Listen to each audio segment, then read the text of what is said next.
జై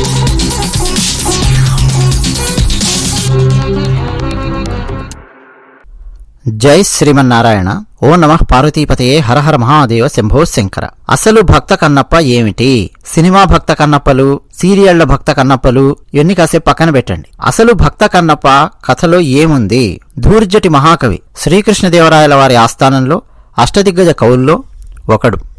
వారు రచించిన శ్రీకాళహస్తీశ్వర మహత్యం, అందులో మనకు భక్త కన్నప్ప కథ కనిపిస్తుంది. పూర్తిగా అండి చాలా అద్భుతంగా, చాలా హృదయంగా రాసినటువంటి కథ.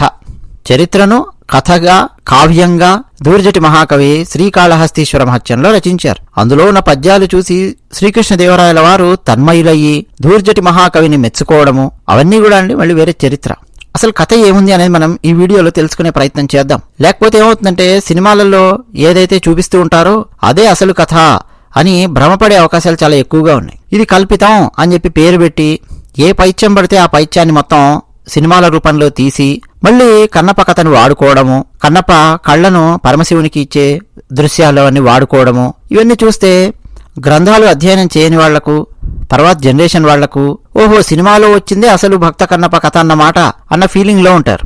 యాక్టింగ్ స్కిల్స్ తో మభ్యపెట్టే ప్రయత్నం చేస్తూ డైలాగ్స్ బాగా రాసుకొని, అంటే శరీరంలో ఎడ్రినలిన్ అని ఒకటి ఉంటుంది. ఆ ఎడ్రినలిన్ బాగా శరీరంలోకి పంప్ అయ్యే విధంగా సీన్స్ తయారు చేసుకుని, డైలాగ్స్ తయారు చేసుకుని సినిమా తీసి అందులో అసలు కథ లేకుండా ఏది పడితే అది తీసేస్తే తర్వాత జనరేషన్ వాళ్ళు చాలా మంది ఏంటంటే ఇదే నిజమైన కథ కాబోలు అని చెప్పి నమ్మే ప్రయత్నం చేస్తారు. అటువంటివి ఏవి నమ్మే ప్రయత్నాలు చేయకండి. అసలు భక్త కన్నప్ప కథ ఏమిటి అన్నది మనం ఈ వీడియోలో తెలుసుకునే ప్రయత్నం చేస్తూ ఉన్నాం. అన్నట్టు మా ఛానల్ నచ్చితే సబ్స్క్రైబ్ అవ్వండి. వీడియో చూసి చూడగానే నమ్మకంగా లైక్ కొట్టే వాళ్ళకి ప్రత్యేకంగా నేను ధన్యవాదాలు చెప్తూ ఉన్నాను. మీరు కొట్టే లైక్ వల్ల మాకేమి ఎక్స్ట్రాగా డబ్బులు రావు, ఏమీ రాదు. మీరు కొట్టే లైక్ వల్ల వీడియో ఎక్కువ మందికి రీచ్ అయ్యే అవకాశం ఉంది. కాబట్టి దయచేసి లైక్ కొట్టండి. అలాగే మీ అభిప్రాయాలు కామెంట్ సెక్షన్ లో రాసి మాతో పంచుకుంటున్న ప్రతి ఒక్కరికి నేను ధన్యవాదాలు చెప్తూ ఉన్నాను. పెద్దగా నేను కామెంట్ రాయలేనండి అని చెప్పి అంటే హరహర మహాదేవ అని చెప్పి రాయొచ్చు, పరమశివుడి నామాన్ని రాయొచ్చు, మీ ఇష్టం. ఖచ్చితంగా కామెంట్ రాయండి, ఇది చూసే ప్రతి ఒక్కరూ కూడా. ఇక శ్రీకాళహస్తీశ్వర మహత్యంలో ఉన్న భక్త కన్నప్ప కథ. ఉడుమూరు అనే ఒక బోయ పల్లె ఉంది. ఎన్నెన్నో భోగ భాగ్యాలకు నివాసమయ్యున్న బోయ పల్లె అది. పేరు ఉడుమూరు. ఆ ఉడుమూరుకు నాయకుడు, ప్రభువు నాదనాథుడు. ఆయన మహాపరాక్రమశాలి. నాదనాథుడు వేటకు వెళ్ళాడు అంటే అరణ్యంలో ఉండే జంతువులన్నీ కూడా భయపడుతూ ఉంటాయి. అంతటి పరాక్రమశాలి నాదనాథుడు. సింహాలకు కూడా పరాక్రమాన్ని, విచక్షణతో శిక్షణ ఇవ్వగలిగేంత సామర్థ్యం ఉన్నంతటి పరాక్రమవంతుడు నాదనాథుడు. ఆ మహా అరణ్యంలో ఆడ మదపు టేనుగులకు వైధవ్యాన్ని కల్పించగల బాహుబల సంపన్నుడు. అంటే మదించి తిరిగి మత్తెక్కి తిరిగే ఏనుగులు. అసలు అరణ్యంలో ఏనుగులను పట్టాలి అనంటే చాలా కష్టం, చాలా భయంకరంగా ఉంటుంది ఏనుగు ప్రవర్తన, మదపుటేనుగు. అటువంటి వాటిని కూడా పట్టగలడు, అటువంటి వాటిని కూడా సంహరించగలడు. అటువంటి మహాపరాక్రమశాలి నాదనాథుడు. ఆయన వేటాడుతూ ఉండేవాడు అరణ్యంలో. ఎన్నెన్నో వన్య మృగాలను తన నాగ రాజుల్లాంటి బాణ వర్షాన్ని కురిపించి వన్యమృగాలను సంహరించాడు. అద్భుతమైన విలుకాడు, మేఘ సదృశ్యమైన విలుకాడు, అంటే బాణాలు వేయడంలో ఆరితేరినవాడు. నాదనాథుని భార్య పేరు తందే. ఆమె చాలా గొప్ప ఇల్లాలు. ఆ బోయ రాజైన నాదనాథుని భార్య తందే పరమశివుని పక్కన పార్వతీదేవి ఎలాగైతే విలసిల్లుతూ ఉంటుందో, ఎంత గొప్ప ఇల్లాలుగా మనకు పార్వతీదేవి పరమశివుని పక్కన ఉండి కనిపిస్తుందో, అలా ఈమె కూడా తన భర్త నాదనాథుని పక్కన మనకు కనిపిస్తుంది అంటాడు ధూర్జటి. అంటే పార్వతీ పరమేశ్వరుల్లా ఉన్నారు అని ఇండైరెక్ట్ గా మనకు చెప్పే ప్రయత్నం చేస్తూ ఉన్నాడు. అంటే వాళ్ళకు పుట్టబోయే సంతానం కూడా అంత అద్భుతంగా ఉంటుంది. పరమశివుని మీద, పార్వతీమాత మీద భక్తి శ్రద్ధలు ఉన్నటువంటి సంతానం వీళ్లకు పుట్టబోతోంది అని అన్యాపదేశంగా ధూర్జటి మహాకవి చెప్తూ ఉన్నాడు. ఇక ఈ తందే నాదనాథుడు వీళ్ళు కొండ గుహల్లో, కొండ చర్యల్లో, సెలయేళ్లల్లో, అడవుల్లో స్వేచ్ఛగా విహరిస్తూ ఉండేవారు. ఆనందంగా వారి సంసార జీవితాన్ని గడుపుతూ ఉండేవారు. ఆ పరమేశ్వరుని దయవల్ల తందెకు నెల తప్పింది. ఆమె గర్భవతి అయ్యింది. గర్భవతులకు కొన్ని లక్షణాలుంటాయి.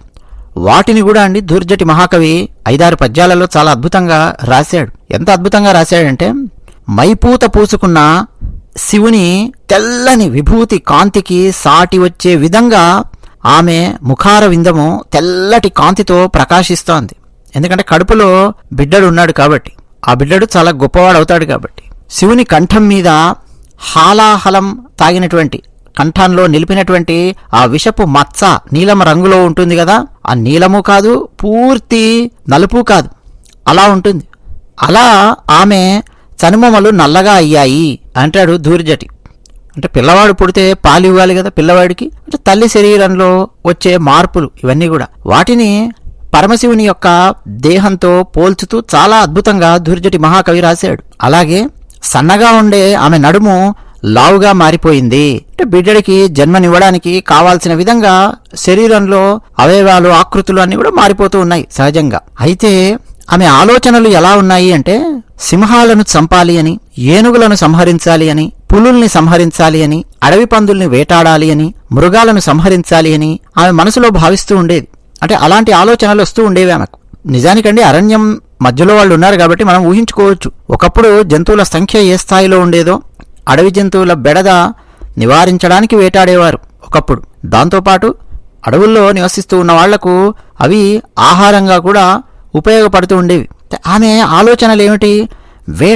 వేటాడాలి అన్న ఆలోచన ఆమెకు వచ్చేది. అలాగే ఎక్కడో కొండల దగ్గరలో ఏటి ఇసుక తిన్నెల్లో శివుడున్నాడు, ఆ శివుణ్ణి చూడాలి అని మనసు పరిపరి విధాల తపిస్తూ ఉండేది ఆ తల్లికి. అంతేకాదు ఆమె ఏం ఆలోచించేదంటే, పుక్కిట పట్టిన జలంతో, అంటే నోట్లో జలం తీసుకొని వెళ్ళి ఆ జలంతో శివాభిషేకం చేయాలి అని ఉవ్విళ్ళూరుతూ ఉండేది. మంచి రుచికరమైన అడవి పంది మాంసాన్ని దొప్పలల్లో పెట్టి పరమశివునికి సమర్పించాలి అని చెప్పి ఆమె భావిస్తూ ఉండేది. నీలోత్పలము, నీలము రంగులో ఉన్న పుష్పాలు అని చెప్పి కూడా అనుకోవచ్చు. తన 2 కళ్ళను, అంటే 2 నేత్రాలు అనబడే నీలోత్పలాలతో పరమశివుణ్ణి అర్చించాలి అని చెప్పి ఆమె ఆలోచిస్తూ ఉండేది. అంటే చూడండి ఎంత అన్యాపదేశంగా, ఇండైరెక్ట్ గా రాబోయే కథను ధూర్జటి మహాకవి రాసుకుంటూ వచ్చాడు. అంటే తల్లి యొక్క ఆలోచనలు ఏ విధంగా ఉంటాయో గర్భస్థ శిశువు మీద అటువంటి ఆలోచనలు పడతాయి అని చెప్పడం కూడా ఇక్కడ ఉద్దేశ్యం. ఇప్పుడు మీరు బాగా గమనించండి, ఆమెకి ఏ ఆలోచనలు అయితే వచ్చాయో అవన్నీ ఆ తర్వాత కన్నప్ప చేయబోతూ ఉన్నాడు. కావ్యంలో ఉండే గొప్పదనం ఇదంతా కూడా. తల్లి యొక్క లక్షణాలు పిల్లవాడికి రాబోతున్నాయా, లేకపోతే గర్భంలో ఉండే పిల్లవాడి లక్షణాలన్నీ బయటికి తెలియజేసే విధంగా ఈ తందే, అంటే కన్నప్ప తల్లి ప్రవర్తిస్తోందా అన్నది మన ఊహకే వదిలేస్తాడు ధూర్జటి. మనం ఆలోచించుకోవాలన్నమాట. బిడ్డను కనే సమయం దగ్గరికి వస్తూ ఉంటే ఆమె ఒంటి మీద బట్టలు ఆమెకు భారం అవుతూ ఉన్నాయి. సొమ్ములు ధరించడానికి భారం అవుతోంది. పరుపు మీద పడుకోవడానికి, లేవడానికి అలసట అనిపిస్తోంది. ఇంట్లో ఉండే కార్యక్రమాలు అవన్నీ చేసుకోవడానికి ఆమెకు శ్రమ కలుగుతోంది. ఒక శుభముహూర్తంలో తందెకు పురిటి నొప్పులు ప్రారంభమయ్యాయి. ఇక వెంటనే పక్కనున్న వాళ్ళు అరిచారు, మంత్రసానిని పిలవండి, కాయం సిద్ధం చెయ్యండి, బిడ్డకు స్నానం చేయడానికి, వేడినీళ్లు కాచడానికి, జలాన్ని నిల్వ చేయడానికి ఒక పెద్ద గుంటను త్రవ్వండి, ఇలా మాట్లాడుతూ ఉన్నారు. అంటే ఆ పక్కనే ఉన్న భిల్ల స్త్రీలు, అంటే ఆ ఆటవిక స్త్రీలు, ఆమెతో పాటు ఉండేవాళ్ళు, ఆ పక్కింటి వాళ్ళు, వాళ్ళందరూ ఉంటారు కదా, వాళ్ళందరూ కేకలు పెడుతూ ఉన్నారు. అలాగే మరొక పెద్ద ఆవిడొచ్చి, ఆ తందెను నిలబడకుండా చూసుకోండి, కాస్త పడుకోబెట్టండి ఆమెను ఎవరన్నా అని చెప్పి ఆవిడ కేకేసింది. ఇలా అక్కడ వాతావరణం అనేది ఉంది. కాయం అన్న పదాన్ని ఉపయోగించారండి, కాయం సిద్ధం చేయండి అని. అంటే పురిటి నొప్పులు పడే స్త్రీలకు పెట్టే ఒక ఔషధము అని చెప్పి మనం అనుకోవచ్చు. అంటే ఈనాడు మనం చెప్పుకునే ఆధునిక వైద్యం ఆనాడు అందుబాటులో లేదు. అయినా సరే మన భారతదేశంలో ఏ స్థాయిలో వైద్యానికి సంబంధించినవి కూడా సిద్ధంగా ఉండేవి, ఆటవికుల దగ్గర కూడా ఎలా సిద్ధంగా ఉండేవి అని చెప్పడానికి అవన్నీ ధూర్జటి మహాకవి చెప్తూ వచ్చారు. ఒక శుభముహూర్తంలో ఆ తందె శివభక్తి కలిగిన కుమారునికి జన్మనిచ్చింది. స్పష్టంగా అండి, శివభక్తి కలిగిన కుమారునికి జన్మనిచ్చింది అని చెప్పి మనకు కాళహస్తీశ్వర మహత్యంలో ఉంది. కన్నప్ప నాస్తికుడు అని ఎక్కడా కూడా కాళహస్తీశ్వర మహత్యంలో లేదు. సినిమాల పైత్యం వల్ల ముందు నాస్తికుడు అని, 2.5 గంటల సినిమాలో నాస్తికుడు, ఆ తర్వాత సడన్ గా ఆస్తికుడు అయిపోతాడు ఒక సంఘటనతో, ఇవన్నీ సినిమా పైత్యాలు. ఎక్కడ కూడా నాస్తికుడు అన్నటువంటిది ఇక్కడ లేదండి. ఎంత చక్కగా రాశాడు ధూర్జటి అంటే, ఈ సంసారము అనేది ఒక వ్యామోహము, ఒక పాశములాగా ఈ సంసారం మనల్ని పట్టుకొని లాగుతూ ఉంటుంది. నిజానికండి సంసారము అన్న పదానికి ప్రపంచము అన్న అర్థం కూడా ఉంది. ప్రపంచంలో ఉండే వాసనలు, ప్రపంచంలో ఉండే రకరకాల ఆకర్షణలు, ఇవన్నీ కలిపి సంసారం అన్నమాట. ఒక వ్యామోహంలాగా, ఒక పాశంలాగా మనల్ని పట్టి లాగుతుంది. ఆ సంసారం అనే వ్యామోహ పాశాన్ని కోసివేసినట్టుగా ఆ చంటి బిడ్డ యొక్క బొడ్డును కోసేశారు అన్నాడు ధూర్జటి. శివభక్తి లక్షణాలు ప్రస్ఫుటంగా అందరికీ కనిపించే విధంగా ఆ పిల్లవాడికి వెంటనే విభూతి రేఖలు నుదిటి మీద తీర్చిదిద్దారు. అంటే ఒక బాల శివుడిలాగా కనిపిస్తూ ఉన్నాడు. ఇంకా ఎంత అద్భుతమైన వర్ణన అంటే ధూర్జటి, పిల్లవాడికి అక్కడున్న ఆ భిల్ల స్త్రీలు ఒక చిట్టి ఆముదాన్ని తాగించి పాను మీద పడుకోబెట్టారు అన్నాడు. పిల్లవాడికి ఆముదం తాగించడం అనేది సర్వసాధారణమైన విషయం. కానీ ఎంత చక్కగా రాశాడు ధూర్జటి అంటే, పాపపు మనస్సుల్లో ఉండే మలినాలన్నీ తొలగించడానికి ఒక ఆనంద సుధా రసాన్ని ఎలాగైతే త్రాగించాలో అలా ఆ పిల్లవాడికి చిట్టాముదాన్ని అక్కడున్న భిల్ల స్త్రీలు తాగించారు అన్నాడు. అంటే మనసులో పాపపు ఆలోచనలు, రకరకాల మలినమైన ఆలోచనలు అవన్నీ తొలగాలంటే మనసుకు ఆనంద సుధారసాన్ని తాగించాలి. ఏంటి ఆ ఆనంద సుధారసము మనసుకు తాగించాల్సింది అంటే, అది భక్తి రసము, పరమాత్మ యొక్క నామ సంకీర్తన. దాన్ని గనక మనసుకు తాగిస్తే, మనసుకు గనక పట్టిస్తే మలినాలు అవన్నీ కూడా క్రమక్రమంగా దూరం అవుతూ ఉంటాయి. అయితే ఆ పిల్లవాడు పుట్టిన తర్వాత గాఢ నిద్రలో చాలా రోజులు ఉండిపోయాడు. ఏంటి ఆ గాఢ నిద్ర అంటే, ధూర్జటి మహాకవి అంటాడు, జ్ఞాన ప్రసూనేశ్వరుడు అంటే పరమశివుడు పరమ ధ్యానంలో ఎలాగైతే కూర్చొని మహాసౌఖ్యాన్ని అనుభవిస్తూ ఉంటాడో అలా ఈ పిల్లవాడు గాఢ నిద్ర లోపల ఉండిపోయి కన్నులు తెరవకుండా కొన్ని రోజుల పాటు అలాగే ఉండిపోయాడు అన్నాడు. ఆ తర్వాత ఈ లోకపు తీరు ఏ విధంగా ఉందో చూద్దాము అన్న ఆసక్తితో కాస్త అలా పిల్లవాడు కళ్ళు తెరిచాడు. తల్లిదండ్రులు చాలా చాలా సంతోషించారు. ఇక పిల్లవాడు పుట్టిన తర్వాత శైశవ క్రీడలు అని చెప్పి మనం పిలుస్తాం. అంటే చిన్నపిల్లలు ప్రదర్శించే క్రీడలు కొన్ని ఉంటాయి. పిల్లవాడు నవ్వినా, పిల్లవాడు బోర్లా పడ్డా, పిల్లవాడు కూర్చున్నా, నడుస్తున్నా, ఇవన్నీ కూడా తల్లిదండ్రులకు ఏ విధంగా సంతోషాన్ని కలిగిస్తాయో అలా పిల్లవాడు ఒక్కొక్క శైశవ క్రీడ ప్రదర్శిస్తూ ఉన్నాడు. కానీ ఆ శైశవ క్రీడలను కూడా పరమశివునితో జోడించి అద్భుతంగా రాశాడు ధూర్జటి. పిల్లవాడు నవ్వాడండి. ఎలా పోల్చాడు ధూర్జటి అంటే, అరే ఈ లోకమంతా భక్తి శూన్యమైపోయిందే, భక్తి లేకుండా ఈ లోకం ఇలా తయారయ్యింది ఏమిటి అని ఆ పిల్లవాడు నవ్వాడు అన్నాడు. అలాగే సంసార మోహ బంధం తెగిపోయేటట్టు గట్టిగా తన్నాలి అన్నట్టు ఆ పిల్లవాడు రెండు కాళ్లను పైకి లేపి గాల్లోకి తంతూ ఉన్నాడు. ఈ సంసారానికి అంటే ఈ ప్రపంచానికి విముఖుడైపోయి వద్దు నాకు ఈ ప్రపంచము అన్నట్టు అప్పుడప్పుడు తాను పడుకున్న మెత్తని పరుపు మీద బోర్లా పడుతున్నాడు అన్నాడు. అలాగే ఆనంద సామ్రాజ్యము అనే సింహాసనం మీద కూర్చునే విధంగా మొత్తానికి ఆ బాలుడు ఒకరోజు కూర్చున్నాడు. శివతత్వము అనే మణిని వెతికి తెచ్చేవాడిలాగా ఆ పిల్లవాడు నేల మీద తడుముతూ ఉన్నాడు, ఆటలాడుకుంటూ ఉన్నాడు. ఇక సర్వజ్ఞుడు అయిన ఆ పరమశివుణ్ణి తాకుతాను అన్న ఉద్దేశ్యంతో కాబోలు లేచి బుడిబుడి అడుగులు, తప్పటడుగులు వేస్తూ ఉన్నాడు. అలా ప్రతిదినము దినదిన ప్రవర్ధమానమై ఆ బాలుడు సద్గుణాలతో, శివభక్తి లక్షణాలతో ప్రకాశిస్తూ తన తల్లిదండ్రులైన తందే నాథనాథుని కుమారునిగా అద్భుతంగా పెరుగుతూ ఉన్నాడు. అయితే తల్లిదండ్రులు కుమారుని యొక్క చక్కదనానికి, తిన్నని దనానికి మనస్సులో చాలా సంతోషించి తిన్నడు అని చెప్పి పేరు పెట్టారు. ఇక తల్లిదండ్రులు చక్కగా తిన్ననికి స్నానం చేయించి ప్రతిరోజు విభూతి రేఖలు పెట్టేవారు. నడుముకు గురువింద గింజలతో కట్టినటువంటి ఒక మొలత్రాడును కట్టారు. నెమలి పురి విప్పినప్పుడు రాలిపడిన ఈకలను అంటే నెమలి ఈకలను తీసుకొనొచ్చి భుజాలకు ఆ పిల్లవానికి అలంకరించారు. అంటే అడవుల్లో ఉండేవారు తమ పిల్లలను ఏ విధంగా అలంకరిస్తారు అని చెప్పడం కూడా మనకి ఇక్కడ కనిపిస్తోందండి. ఇక ఆ పిల్లవానికి కంటికి కాంతివంతంగా కనిపించే విధంగా కాటుక దిద్దారు. రకరకాల మందులు, మూలికలు తెచ్చి రకరకాల తాయెత్తులు కట్టారు. ఇక పిల్లవాడు పెరుగుతూ తన తోటి బాలురు, శబరపుత్రులు వాళ్ళందరితో కలిసి ఆటలాడుకుంటూ ఉన్నాడు. ఇక ఆ ఆటలు కూడా వర్ణించాడు ధూర్జటి కొన్ని పేర్లు చెప్తాను నేను. ఇవన్నీ అండి మన తెలుగు భాష సౌందర్యాన్ని, తెలుగు జాతి చరిత్రను, భారత జాతి చరిత్రను సూచించే విధంగా ఉంటాయి. అంటే ఎంత లోతున్నది మన సామాజిక శాస్త్రం అని చెప్పడానికి ఆ ఆటల పేర్లు చూడండి. నేను ఒక్క ఆట పేరు కూడా సృష్టించి చెప్పట్లేదండి. మొత్తం కాళహస్తీశ్వర మహత్యంలో దూర్జటి మహాకవి ఏం రాశారో అవే చెప్తూ ఉన్నాను.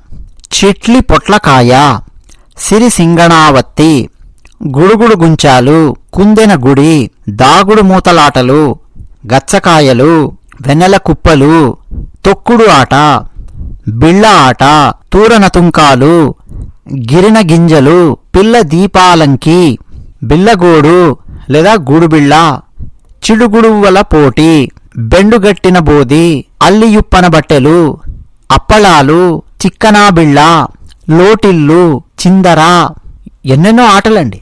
తన తోటి బాలురు వారందరితో కలిసి బాల్య క్రీడలలో మునిగి తేలుతూ ఉన్నాడు. ఒక చిన్న విల్లు తయారు చేసి అలుగులు లేని బాణాలను అతనికిచ్చారు. అలుగులు అంటే అండి ఇనుప ముక్కలు ఏవీ లేకుండా అలా తయారు చేసినటువంటి బాణాలను ఇచ్చారు. ఎందుకంటే బాలుడు కదా. ఇక వాటితో చెంగున ఎగిరి దూకే లేడిని, ఆకాశంలో ఎగిరే పక్షిని గురి చూసి కొడుతూ తన విలువిద్యా నైపుణ్యాన్ని పెంచుకుంటూ వస్తూ ఉన్నాడు. చాలా చాలా చిన్నటి వస్తువులను, చాలా దూరంగా ఉన్న వస్తువులను కూడా గురి చూసి కొట్టగలిగే దివ్యమైన శక్తి తిన్నడికి అబ్బింది. తిన్నడు విల్లు పట్టుకున్న నెల 10 రోజుల్లోనే, అంటే 40 రోజుల్లోనే ఒక బలమైన వెదురు విల్లు తయారు చేసుకున్నాడు. తడవిల్లు అని చెప్పి అన్నారండి. మామూలుగా కొన్ని గ్రంథాలలో మనకు గూడ తడబద్దలతో తయారు చేసినటువంటి విల్లు అని చెప్పి ఉంటుంది. ఒక వెదురు విల్లు అని చెప్పి మనం అనుకోవచ్చు. అలాంటి విల్లు తయారు చేసుకున్నాడు. అలాగే సెలుసు కర్రతో చేసినటువంటి విల్లు తయారు చేసుకున్నాడు. సెలుసు విల్లు అని అంటే రకరకాల వృక్షాల కర్రలతో తయారు చేసిన ధనస్సులను తయారు చేసుకున్నాడు. ఎందుకంటే ఒక్కొక్క ధనస్సు యొక్క శక్తి ఒక్కొక్కటి ఉంటుంది. మామూలుగా ఇప్పటి పరిభాషలో మాట్లాడుకోవాలంటే తుపాకులు ఉంటాయి, దానికి ఒక రేంజ్ ఉంటుంది, దానికి ఒక పవర్ ఉంటుంది. అలాగే రకరకాల విల్లులు తయారు చేసుకున్నాడు. ఇక ఆ ధనస్సులను చాలా సులభంగా ప్రయోగిస్తూ ఉండేవాడు. ఇక రకరకాలైన వేట పద్ధతుల్ని తెలుసుకోవాల్సిన సమయం వచ్చింది అని ఆయన తండ్రి నాదనాదునికి అనిపించింది. నాదనాదునికి ఆ చుట్టుపక్కల ఉన్నటువంటి ఆయన అనుచరులు, మిగతా బోయలు వాళ్ళందరూ కూడా చెప్పారు నాదనాదునికి, అయ్యా మీ కుమారునికి వేట పద్ధతుల్ని తెలియజేయాలి, భవిష్యత్తులో అతను మరికొంతమందితో కలిసి వేటాడాలి అంటే అతనికి ఆ పద్ధతులన్నీ తెలియాలి అని చెప్పారు. సరే అని చెప్పి బోయపల్లెలో ఉన్న కాట్రేని జాతర చేయాలి అని చెప్పి చాటింపు వేశారు. అంటే ఆటవికులు పూజించే కులదేవత అని చెప్పి మనం అనుకోవచ్చు. బోయపల్లెలో చాటింపు వేశారు, జాతర జాతర జాతర చేస్తున్నాము అని. అందరూ జాతర కోసం అందంగా తయారయ్యారు. భుజాల మీద తామర తూళ్లతో అలంకరించుకున్నారు. ఇక స్త్రీలు కూడా చాలా అందంగా మెడలల్లో నెమలి కన్నుల దండల్ని కట్టుకున్నారు. చెవులకు నెమలి ఈకలను ఆభరణాలుగా ధరించారు. తమ నడుము చుట్టూ పెద్ద పెద్ద పారు టాకుల్ని కట్టుకున్నారు. గోరింటాకు పూల గుత్తులను కొప్పులలో అలంకరించుకున్నారు. ఎర్రని పారాణి తమ పాదాలకు పూసుకున్నారు. చమురుతో తయారు చేసినటువంటి నల్లని కాటుకను తమ కళ్లకు దిద్దుకున్నారు. పునుగు, జవ్వాది, పచ్చి కస్తూరి వాటన్నింటినీ కలిపి రంగరించి గుబాళించే అడవి పసుపు తయారు చేసి తమ శరీరాలకు పూసుకున్నారు స్త్రీలు. ఇక మరుసటి రోజు మంగళవారం కాట్రేని జాతర ప్రారంభమయ్యింది. అంటే వాళ్ళ కుల దేవత. నైవేద్యంగా చాలా అద్భుతమైన పదార్థాలు తయారు చేశారు. వాటిని పాత్రలలో నింపారు. ప్రధాన పదార్థాలు కాకుండా ఇంకా ఉపాహారాల్లాగా మరికొన్ని తయారు చేశారు. అడవి బియ్యాన్ని వండి వార్చి కుండలల్లో నింపారు. చమరీ మృగాల పాలకు తగిన విధంగా ఉండే గునుగు బియ్యం, అంటే అడవి బియ్యం అని చెప్పి అనుకోవచ్చు, దాంతో కలిపి తయారు చేసి వండినటువంటి పాయసాలను కుండలల్లో నింపారు. వెదురు బియ్యాన్ని తీసుకొనొచ్చి దాన్ని బాగా దంచి పిండిగా దాన్ని ఉడికించి వార్చి ఆవిరితో మళ్ళీ ఉడికించి తయారు చేసిన కుడుములను పెద్ద పెద్ద పాత్రలలో నిండుగా తయారు చేసి పెట్టారు. ద్రాక్షతో తయారు చేసిన మద్యం, బెల్లంతో తయారు చేసిన మద్యం, విప్ప పువ్వుతో తయారు చేసిన మద్యం, తాడి, ఈత, బియ్యం వీటన్నింటితో తయారైనటువంటి రకరకాల మద్యాలను కలశాలల్లో నింపి అక్కడ పెట్టారు. కాట్రేనికి బలి ఇవ్వడానికి అడవి సంబంధమైనటువంటి జంతువులను తీసుకొనొచ్చారు. అడవి పంది, కోడి, దున్నపోతు, మేక, గొర్రె ఇలాంటి మృగాలను అక్కడికి తీసుకొనొచ్చారు. ఇక అందరూ అండి కాట్రేని ఆలయం ఎక్కడైతే ఉంటుందో వాళ్ళ అడవి మధ్యలో అక్కడికి వచ్చారు. ఇక తప్పెటలు మోగించడం మొదలెట్టారు. సొరకాయ బుర్రల్ని కట్టి ఉన్నటువంటి కొన్ని వాయిద్యాలున్నాయి. వాటిని వాయించుకుంటూ రాగం, తానం ఇవేవి తప్పకుండా పాటలు పాడుకుంటూ నడుస్తూ ఉన్నారు. తుడుము అనే ఒక వాయిద్యం ఉంది. దాంతో చాలా పెద్ద పెద్దగా ధ్వనుల్ని సృష్టించారు. పెద్ద పెద్ద కొమ్ము బూరల్ని ఊదారు.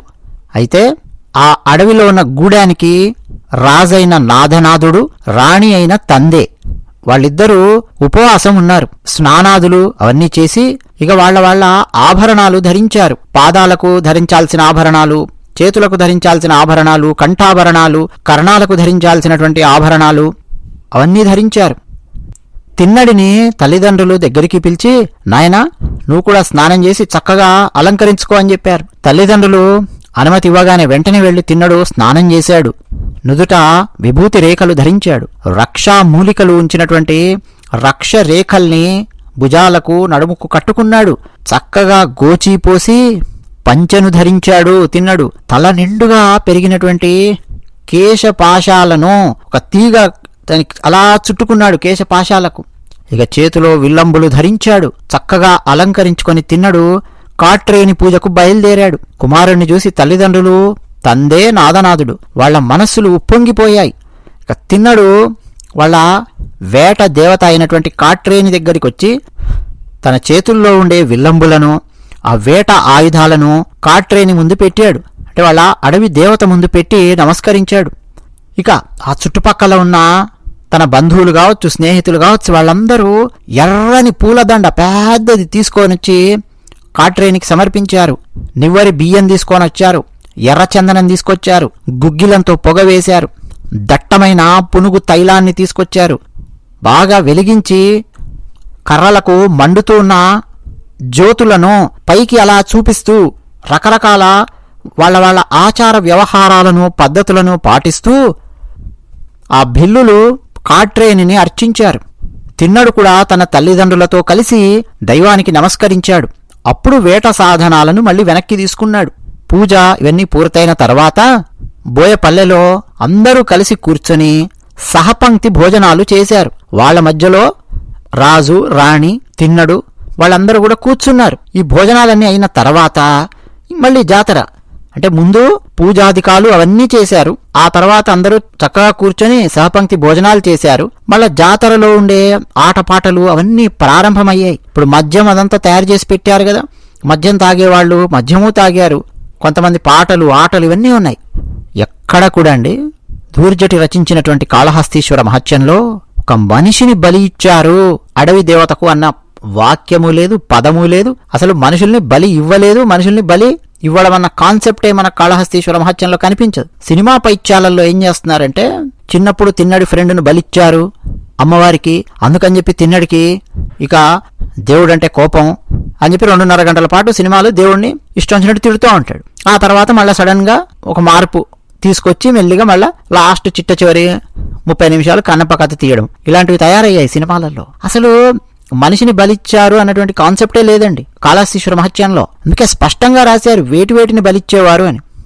ఆటవీకులు అడవి పందుల్ని, కోళ్లని, అటువంటి వాటిని బలిచ్చారు తప్ప మనిషిని బలిచ్చారు అని చెప్పి ఎక్కడా లేదు. అదెంత దుర్మార్గం అండి. తిన్నడి ఫ్రెండ్ని తీసుకొచ్చి బలిస్తే అది చూసి తిన్నడు నాస్తికుడైపోయాడు అని చెప్పి తీయడం అనేది ఎంత భయంకరమైనటువంటి బ్లండరో చూడండి. ఒక విషాన్ని ఎక్కించడం కాదు, తర్వాతి జనరేషన్ బ్రెయిన్ లోపల. ఇక అక్కడ మాట్లాడుకునేవాళ్ళు, పాటలు పాడేవాళ్ళు, నాట్యాలు చేసేవాళ్ళు చేస్తున్నారు. కొంతమంది కొంచెం ఎక్కువగా తాగారు జాతర కాబట్టి. కొంతమంది ముందుకు నడవబోయి తూలి పడిపోయారు. కొంతమంది ఏమో ఇక్కడే ఉందామా వెళ్ళిపోదామా అని ఆలోచిస్తున్నారు. కొంతమంది చక్కగా కూర్చొని తాగి లేవలేక అక్కడే కూర్చున్నారు. అంటే తాగిన వాళ్ళ చేష్టలు ఏ విధంగా ఉంటాయి అన్నది కూడా అందులో వర్ణించారు. కొంతమంది ఏం చేస్తున్నారంటే బాగా తాగి తన ఎదురుగా వచ్చే ప్రతి ఒక్కరికి దండాలు పెడుతూ ఉన్నారు. కొంతమంది మామూలు సమయంలో నాట్యం చేయమంటే చేసేవాళ్ళు కాదు గాని ఇక ఇప్పుడు సిగ్గు ఎగ్గు ఏమీ లేదు, నాట్యం చేస్తున్నట్టు ఎగిరి దూకుతూ ఉన్నారు కొంతమంది. కొంతమంది ఏమో కావాలని చెప్పి ఆ విధంగా చేస్తూ ఉన్నారు అని చెప్పి కూడా రాశాడు ధూర్జటి. ఇక మరికొంతమంది ఊరగాయ ఉన్న పాత్రలు ఎక్కడున్నాయి అని చెప్పి వెతుక్కుంటూ ఉన్నారు. ఇట్లా రకరకాల చేష్టలకు, శృంగార చేష్టలకు అక్కడికి వచ్చినటువంటి శబర దంపతులందరూ పూనుకున్నారు. సరదాగా ఆడుకుంటూ పాడుకుంటూ సరదాగా ముచ్చట్లాడుతూ ఉన్నారు. ఇక పక్కనే ఉన్నటువంటి దంపతులు ఉంటారు కదా, వాళ్లను చూసి సరదాగా ఆట పట్టించడాలు ఇవన్నీ కూడా చేస్తూ ఉన్నారు. ఇవన్నీ అయిన తర్వాత ఎవరి ఇళ్లకు వాళ్ళు వెళ్ళిపోయారు. అయితే ఆ రోజు జాతర అయిన తర్వాత రాజు నాదనాథుడు తన కుమారుడైన తిన్నడిని ఆశీర్వదించాడు. నాయనా, కాటిరేనిపతి అంతటి వాడివి నువ్వు అవ్వాలి అని చెప్పి ఆశీర్వదించాడు. పరమశివుని అంతటి వాడివి నువ్వు అవ్వాలి నాయనా అని దీవించి అక్కడి నుంచి వెళ్ళిపోయాడు. సో జాతర అయిన తర్వాత కూడా తిన్నప్ప ఏమైనా ఆస్తికుడు అవలా చాలా సంతోషంగా ఉన్నాడు. తండ్రి అడుగు జాడల్లో నడుస్తూ ఉన్నాడు, భక్తుడే. ఇక ఆ తర్వాత నాదనాథుడు యువకులందరినీ పిలిచి, అలాగే తిన్నడిని పిలిచి, నాయన మీరందరూ వెళ్ళండి, నేను మీకు అనుమతిస్తూ ఉన్నాను, వేటకు వెళ్ళండి, కావాల్సినటువంటివన్నీ కూడా తీసుకొని వెళ్ళండి, మన గూడానికి కావాల్సిన భోజనము అదంతా సమకూర్చడానికి వేటాడండి, అలాగే క్రూర మృగాల సంఖ్య కూడా పెరుగుతుంది కాబట్టి నాయన వాటిని వధించండి అని చెప్పి పంపించాడు. ఇక సిద్ధమయ్యారండి వేటకు. బాబ్బా అసలు వేట ఎలా ఆడేవారు, వేటకు ఏమేమి ఉపయోగించేవారు, మన భారతదేశంలో అనాదిగా అన్నది అద్భుతంగా అండి. ధూర్జటి మహాకవి చాలా లోతుగా రాశాడు. కొంత మనం చెప్పుకుందాం. వేటకు అవసరమైన తెరచీర కట్టలు అవన్నీ తీసుకొని వచ్చారు తిన్నడు, అలాగే తిన్నడి మిత్రులు వీళ్ళందరూ కూడా. తాళ్ల చుట్టలు తెచ్చారు.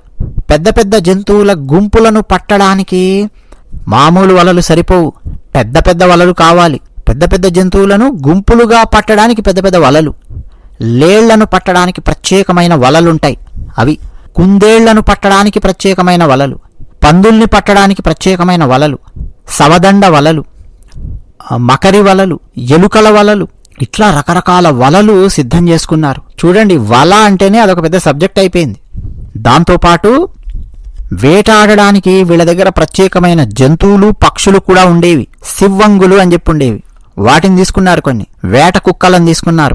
నల్ల జింకలు, అంతకుముందు వాటిని పట్టుకోనొచ్చి వాటికి శిక్షణ ఇచ్చుంటారు. అంటే ఈ నల్ల జింకను మెల్లిగా ప్రయోగిస్తాడు వేటగాడు, ఇది మెల్లిగా వేరే జింకని అట్రాక్ట్ చేసి తీసుకొని వస్తుంది, వేరే జింకల్ని, అలా అవతల జింకలను పడతారు. అలా నల్ల జింకలను, ముంగీసలను, ఎద్దులను, అంటే వేటకు శిక్షణ ఇవ్వబడినటువంటి జంతువులను తీసుకున్నారు. అలాగే పక్షి జాతికి చెందినటువంటివి కూడా వీళ్ళ దగ్గర కొన్ని ఉన్నాయి. ఓరణాలు, సెలకట్టెలు, సాళ్వములు, గిద్దులు, అంటే రకరకాల జాతి డేగలు ఇవన్నీ. సాళ్వము అన్న పదం 32 సాలభంజికల కథ ఆ గ్రంథాన్ని చెప్పినప్పుడు అక్కడ ఒకానొక కథలో ప్రత్యేకంగా మనం చెప్పుకున్నాం. సాళ్వం ఒక రకమైన డేగ, గద్ద, ఆ జాతికి చెందినటువంటివి ఇవన్నీ. అవన్నీ కూడా అండి ఫుల్గా ట్రైనింగ్ తీసుకున్నవి, మంచి శిక్షణ ఇచ్చారు వాటన్నింటికి. అంటే పక్షుల వేట చేయాలి అనంటే వాటి కోసం పక్షులను ఉపయోగించేవాళ్ళు. పెంపుడు పిట్టలను కొన్నింటిని తీసుకున్నారు. అవి ఏం చేస్తాయంటే, పెంపుడు పిట్టలు వాటిని ఒక దగ్గర పెడితే అడవిలో ఒక విచిత్రమైన ధ్వనులు చేస్తాయి. వేటగాడు తను శిక్షణ ఇచ్చుంటాడు కదా, వేటగాడు కొన్ని ఆజ్ఞలు ఇవ్వగానే అది రకరకాల ధ్వనులు చేస్తుంది. ఆ ధ్వనులు విని వేరే పిట్టలు ఆకర్షింపబడి ఇక్కడికి వస్తాయి. ఆ పిట్టలను వీళ్ళు పట్టుకుంటారు. అందుకోసం అని చెప్పి శిక్షణ ఇచ్చిన కొన్ని పెంపుడు పిట్టల్ని తీసుకున్నారు. ఇంకా రకరకాల పక్షులండి. బూరేడు అనుంది, కారుకోడి, కేరజము, కౌజు, కక్కెర, చింద, ఇట్లా రకరకాల పక్షులను తీసుకున్నారు. వేటాడడానికి సహాయపడే ఉరులు తీసుకున్నారు. ఉరి అంటాం మనం, అంటే ఒక రకమైన ఉత్సు లాంటిది. ఉరి కోలలు తీసుకున్నారు, అంటే కర్రలు. బోనులు తీసుకున్నారు జంతువులను బంధించడానికి. చిక్కములు తీసుకున్నారు. చిక్కములు అంటే తాళ్లతో అల్లినటువంటి సంచులు. జిగురు కండెలు తీసుకున్నారు, అంటే దారానికి లేకపోతే కర్రకు పూసే ఒక రకమైన జిగురు లాంటి పదార్థం అన్నమాట. పక్షుల్ని పట్టుకోవడానికి దాన్ని ఉపయోగిస్తుంటారు. తీపుత్రాళ్ళు, ఒడితాళ్ళు, తలముళ్ళు, ఇవన్నీ కూడా రకరకాల తాళ్ళు వేటకు ఉపయోగించేవి, అవన్నీ తీసుకున్నారు. ఇక రకరకాల విల్లంబులు తీసుకున్నారు. అంటే ఒక దూరంలో ఉండే జంతువును వేటాడాలంటే, బాణం ప్రయోగించాలంటే విల్లు యొక్క పరిమాణం ఒక రకంగా ఉండాలి. మరి కాస్త దూరంలో ఉన్నదాన్ని కొట్టాలి అంటే విల్లు యొక్క పరిమాణం వేరే రకంగా ఉండాలి. అట్లా తయారు చేసుకున్నారు. అవన్నీ తీసుకున్నారు. ఎక్కడికి వెళ్ళాలి అని చెప్పి చర్చించుకుంటే, వెంకటాచలం అని ఒక ప్రాంతం ఉన్నది, అటువైపు మనం వెళదాము, అటువైపు నడుద్దాము అని చెప్పి అనుకున్నారు. ఒకరోజు తెరవేట అని ప్రారంభించారిగా. ఇందులో క్రూర మృగాల యొక్క కాళ్ళు పైకి లేచి అవి కింద పడతాయి, దూరం నుంచి బాణం వదులుతారనమాట. తిన్నడు ప్రారంభించాడు ఈ వేట. ఇంకోసారి మంచి వేగంతో పరిగెత్తగలిగే వేట కుక్కలను ప్రయోగించి అడవి పందుల్ని వేటాడాడు. ఇంకోసారి మత్సు పక్షుల్ని ప్రయోగించి పక్షులను ఆకర్షించి వాటిని పట్టి తీసుకొనొచ్చాడు.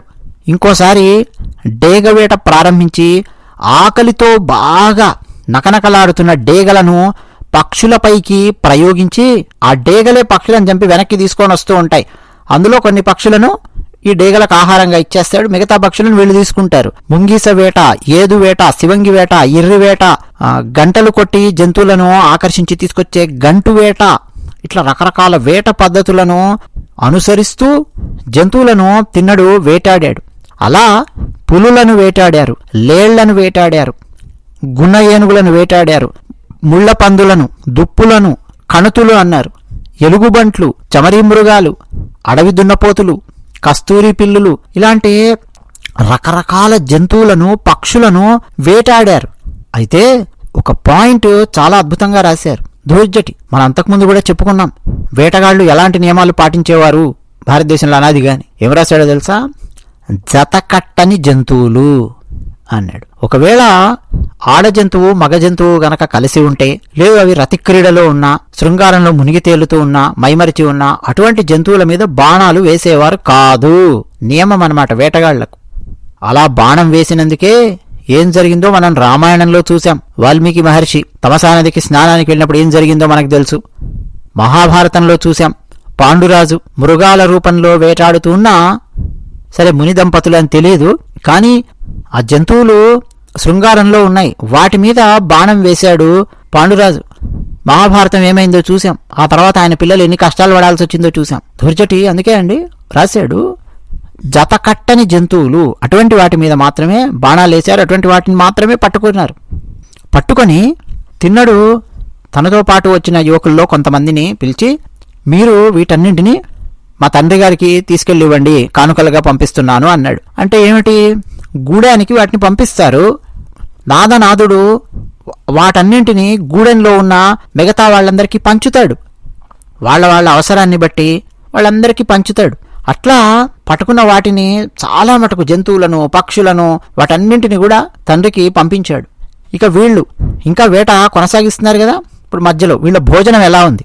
ఒక జంతువుని తీసుకొని వచ్చారండి, అంటే చంపినటువంటి జంతువుని తీసుకొని వచ్చి దాని మిడిగుడ్లను పొడి చేశారు. ఆ తర్వాత దాని తలను నీళ్లలో బాగా తడిపారు. దాని తోక కత్తిరించి పక్కన పారేసి ధూపం వేసి మీసాలు మొత్తం కత్తిరించేశారు. ఆ తర్వాత ఆ జంతువు మాంసాన్ని కాట్రేనికి తిన్నడు నైవేద్యంగా సమర్పించాడు. అంటే అడవి దేవత, వాళ్ళు పూజించే అడవి దేవతకు నైవేద్యంగా సమర్పించాడు. ఆ తర్వాత బాగా బలిసినటువంటి పందులను, అడవి పందులను చంపి తీసుకొచ్చినటువంటి వాటిని ముందు వాటి వెంట్రుకలన్నీ కాల్చేసి తీసేసి కుండ పెంకులతో వాటిని మొత్తం గీరారు. అడవి పంది ఆ శరీరం మీద మొత్తం గీరారు. ఎర్రమన్ను శరీరానికి పూసి నీరు పోయే విధంగా మొత్తం దాన్ని కాల్చారు. నిజానికండి ఇప్పుడు మాట్లాడుతున్న నేను శాకాహారిని, నాకు కాస్త ఇబ్బందిగా ఉంటుంది కొన్ని మాట్లాడేవి అన్నీ. కానీ ధూర్జటి మహాకవి రాశారు, అసలు ఆటవికులు ఏ విధంగా వాళ్ళు భుజించేవాళ్ళు, ఏ విధంగా వేటాడేవాళ్ళు, ఏ విధంగా ఆ జంతువును వండేవారు, తినేవారు, ఇదంతా కూడా మన కావ్యంలో ఉన్నది కాబట్టి చక్కగా మనం చెప్పుకొని తీరాల్సిందే. నేను మాంసం తింటానా తిననా అన్నది కాదు ఇక్కడ ప్రశ్న.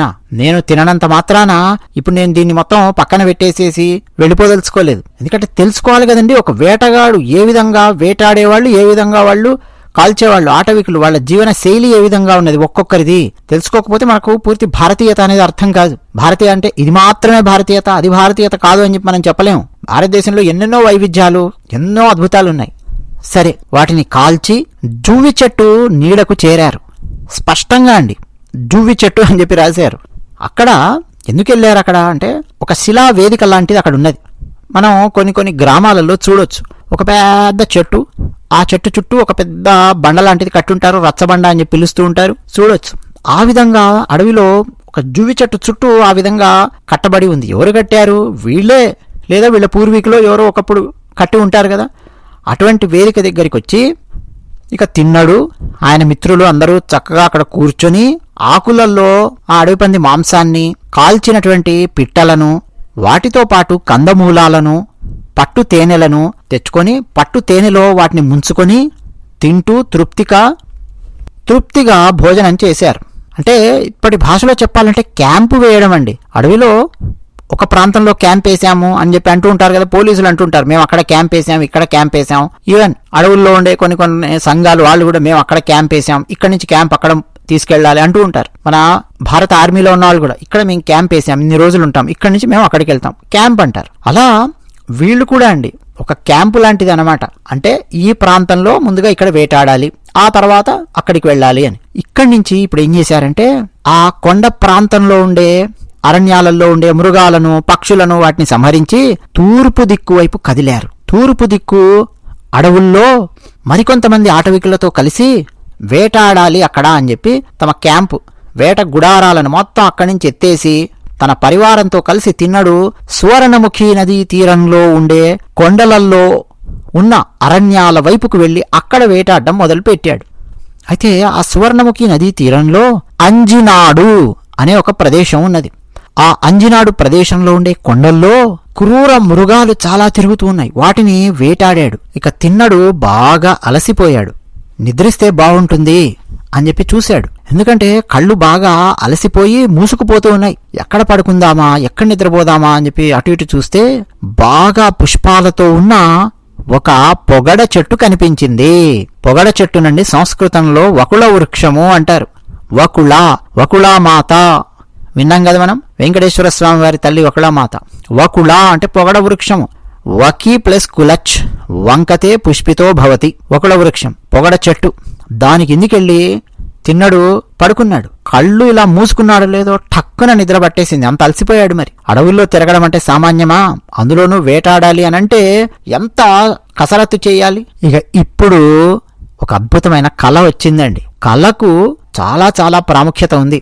మన భారతీయ తత్వశాస్త్రంలో రామాయణంలో త్రిజట స్వప్న వృత్తాంతము మీలో చాలా మందికి తెలిసే ఉండొచ్చు. త్రిజటకు అంటే ఆ రాక్షసికి ఆమెకు ముందే తెలుసు కలలో రావణాసురుడు అయిపోతాడు, కుంభకర్ణుడు అయిపోతాడు, ఇంద్రజిత్ అయిపోతాడు, విభీషణుడు మాత్రం మిగులుతాడు, రాముడు వస్తున్నాడు, ఒక్కొక్కరిని వెతికి మరీ వేసేస్తాడు అన్న విషయం ముందే కళ ద్వారా త్రిజటకు తెలిసింది.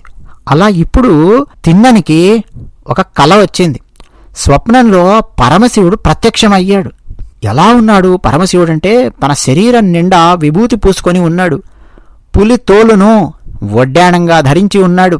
శివుని ముఖారవిందం మీద రాగి రంగులోకి మారి ఉన్న జటలు అంటే జడలు వ్రేలాడుతూ ఉన్నాయి. నిరంతరం ధ్యానంలో మునిగి ఉండడం వల్ల పరమశివుని యొక్క నేత్రాలు చాలా చాలా నిశ్చలంగా ఉన్నాయి. ఇక అంతటి ధ్యానంలో, అంతటి ధ్యానముద్రలో కూర్చోగలిగే సామర్థ్యం ఎవరికీ లేదు. నిరంతర ధ్యానంలో ఉండడం వల్ల కళ్ళు చూస్తే ఎంత నిర్మలంగా ఉన్నాయో. ఒక గోచీ పెట్టుకొని ఉన్నాడు. భుజాల మీద పుర్రెల హారం వేసుకొని ఉన్నాడు. మెడలో శివలింగం కూడా ఉంది. కళ కదండి ఇదంతా. శివుడు కలలో ప్రత్యక్షమయ్యి కరుణతో దయతో, నాయనా ఇక్కడకు దగ్గరలో ఒక సెలయేరు ఉంది, ఆ సెలయేటి గట్టు మీద ఒక మర్రి చెట్టు ఉంది, ఆ మర్రి చెట్టు దగ్గరలో ఒక కొండ ఉంది, ఆ కొండ దగ్గర సువర్ణముఖి నది ప్రవాహం కనిపిస్తుంది. ఆ నదీ తీరంలో భక్తుల పాలిటి పెన్నిది అయి అక్కడ శివుడు ఉన్నాడు, నువ్వు వెళ్ళు, శివుడిని భక్తితో సేవించు అని చెప్పి పరమశివుడు అదృశ్యమైపోయాడు. మామూలుగా నన్ను ధ్యానించు, నేనక్కడున్నాను చెప్పాలి కదా, నేను అన్న పదం చెప్పలా. శివుడున్నాడు, వెళ్ళు, ఆయనను భక్తితో ధ్యానించు అని చెప్పి అంతర్ధానమైపోయాడు శివుడు. కళ కదండి, ఎలా వస్తుందో చూడండి. వెంటనే తిన్నడు అద్దురిపడ్డాడు, లేచాడు, పక్కన చూశాడు, చుట్టుపక్కల నలు దిక్కులా చూశాడు, వెతికాడు. శివుడెక్కడున్నాడు, శివుడెక్కడున్నాడు, శివుడొచ్చాడే, శివుడొచ్చి శివుడిని చూడమని చెప్తున్నాడేమిటి అని ఆశ్చర్యపోయి చూశాడు. ఏం అర్థం కావట్లేదు. అకస్మాత్తుగా ఈలలు వేసే శబ్దాలు వినిపించాయి. తాటాకులతో తయారు చేసినటువంటి ఈలలు, కొబ్బరి ఆకులతో తయారు చేసినటువంటి ఈలలు, కొన్ని కొమ్ము బూరాలు లాంటివి శబ్దాలు వినిపిస్తూ ఉన్నాయి. అంటే కొన్ని జంతువులను తరుముతూ ఉన్నారు ఈయన మిత్రులు. అలా తరుముతూ ఈయన స్నేహితులు ఆ బోయేవారు ఈలలు ఊదుతూ ఉంటే కొన్ని జంతువులు వలల్లో పడకుండా తప్పించుకొని పారిపోతూ ఉన్నాయి, వాటి వెంట పడుతూ ఉన్నారు. ఈ శబ్దాలు వినిపిస్తూ ఉన్నాయి. ఇప్పుడు ఆయనకేమర్థమైందంటే, ఓహో నేను వేటాడడానికి వచ్చాను కదా, ఇదంతా కలనా అని చెప్పి ముందు బాహ్య ప్రపంచం లోపలికి వచ్చాడు. కల ప్రభావం నుంచి బయటికి వచ్చాడు. ఆ వేట కోలాహలము మొత్తం తిన్నని చెవులకు సోకేసరికి. అయితే తన మిత్రులున్నారే, వాళ్ళు ఒక బాగా మదించినటువంటి అడవి పంది, ఒక వరాహాన్ని పట్టుకోవడానికి చాలా చాలా కష్టపడుతూ ఉన్నారు. అదేం చేస్తోందో తెలుసా, వాళ్ళు పన్నిన ఉచ్చును భేదించుకొని తాళ్లను చించి అవతల పారేస్తూ వేటగాళ్ల ప్రయత్నాలను మొత్తం వమ్ము చేస్తూ అటు దూకుతూ ఇటు దూకుతూ పరిగెత్తుతోంది అడవి పంది. భయంకరమైన ధ్వనులు చేస్తోంది. ఘూర్జర ధ్వని అని చెప్పి పిలుస్తాం, ఘూర్జరము అంటాం. అంటే తన మిత్రులందరూ కింద మీద పడుతున్నారు ఆ అడవి పందిని పట్టుకోవడానికి. ఇక టక్కున లేచాడు, తిన్నాడు, తన విల్లంబులు తీసుకున్నాడు, వేగంగా దాని వెంటబడ్డాడు. అది పరిగెత్తుతోంది, దాన్ని తరుముతూ ఉన్నాడు. ఈయన మిత్రులేమో ఆగిపోయారు, దమ్మొస్తోంది వాళ్లకు. ఇక పరిగెత్తి పరిగెత్తి పరిగెత్తి పరిగెత్తి ఒక చోట నిలబడి బాణంతో కొట్టాలని చెప్పి ప్రయత్నం చేస్తుంటే అది మరో సైడు పారిపోతోంది, ఇంకోవైపు దూకుతోంది, ఇంకోవైపు పారిపోతోంది. అకస్మాత్తుగా పారిపోయి అటు ఇటు దూకి తిప్పి తిప్పి తిప్పి తిప్పి ఈయనను చాలా బాధ పెట్టింది. ఎక్కడి దాకా తీసుకొచ్చిందో తెలుసా అది? ఎక్కడైతే కలలో అక్కడ శివుడున్నాడు అని చెప్పి శివుడైతే తనకి చెప్పాడే ఆ ప్రదేశానికి దాదాపు అక్కడి దాకా తీసుకొని వచ్చి అక్కడ అకస్మాత్తుగా మాయమైపోయింది. ఇప్పుడు ఒక క్షణం ఆలోచించాడు, నాకొచ్చిన కళ అదేంటో అబద్ధం కాదు, అది నిజం. కలలో శివుడే వచ్చాడు.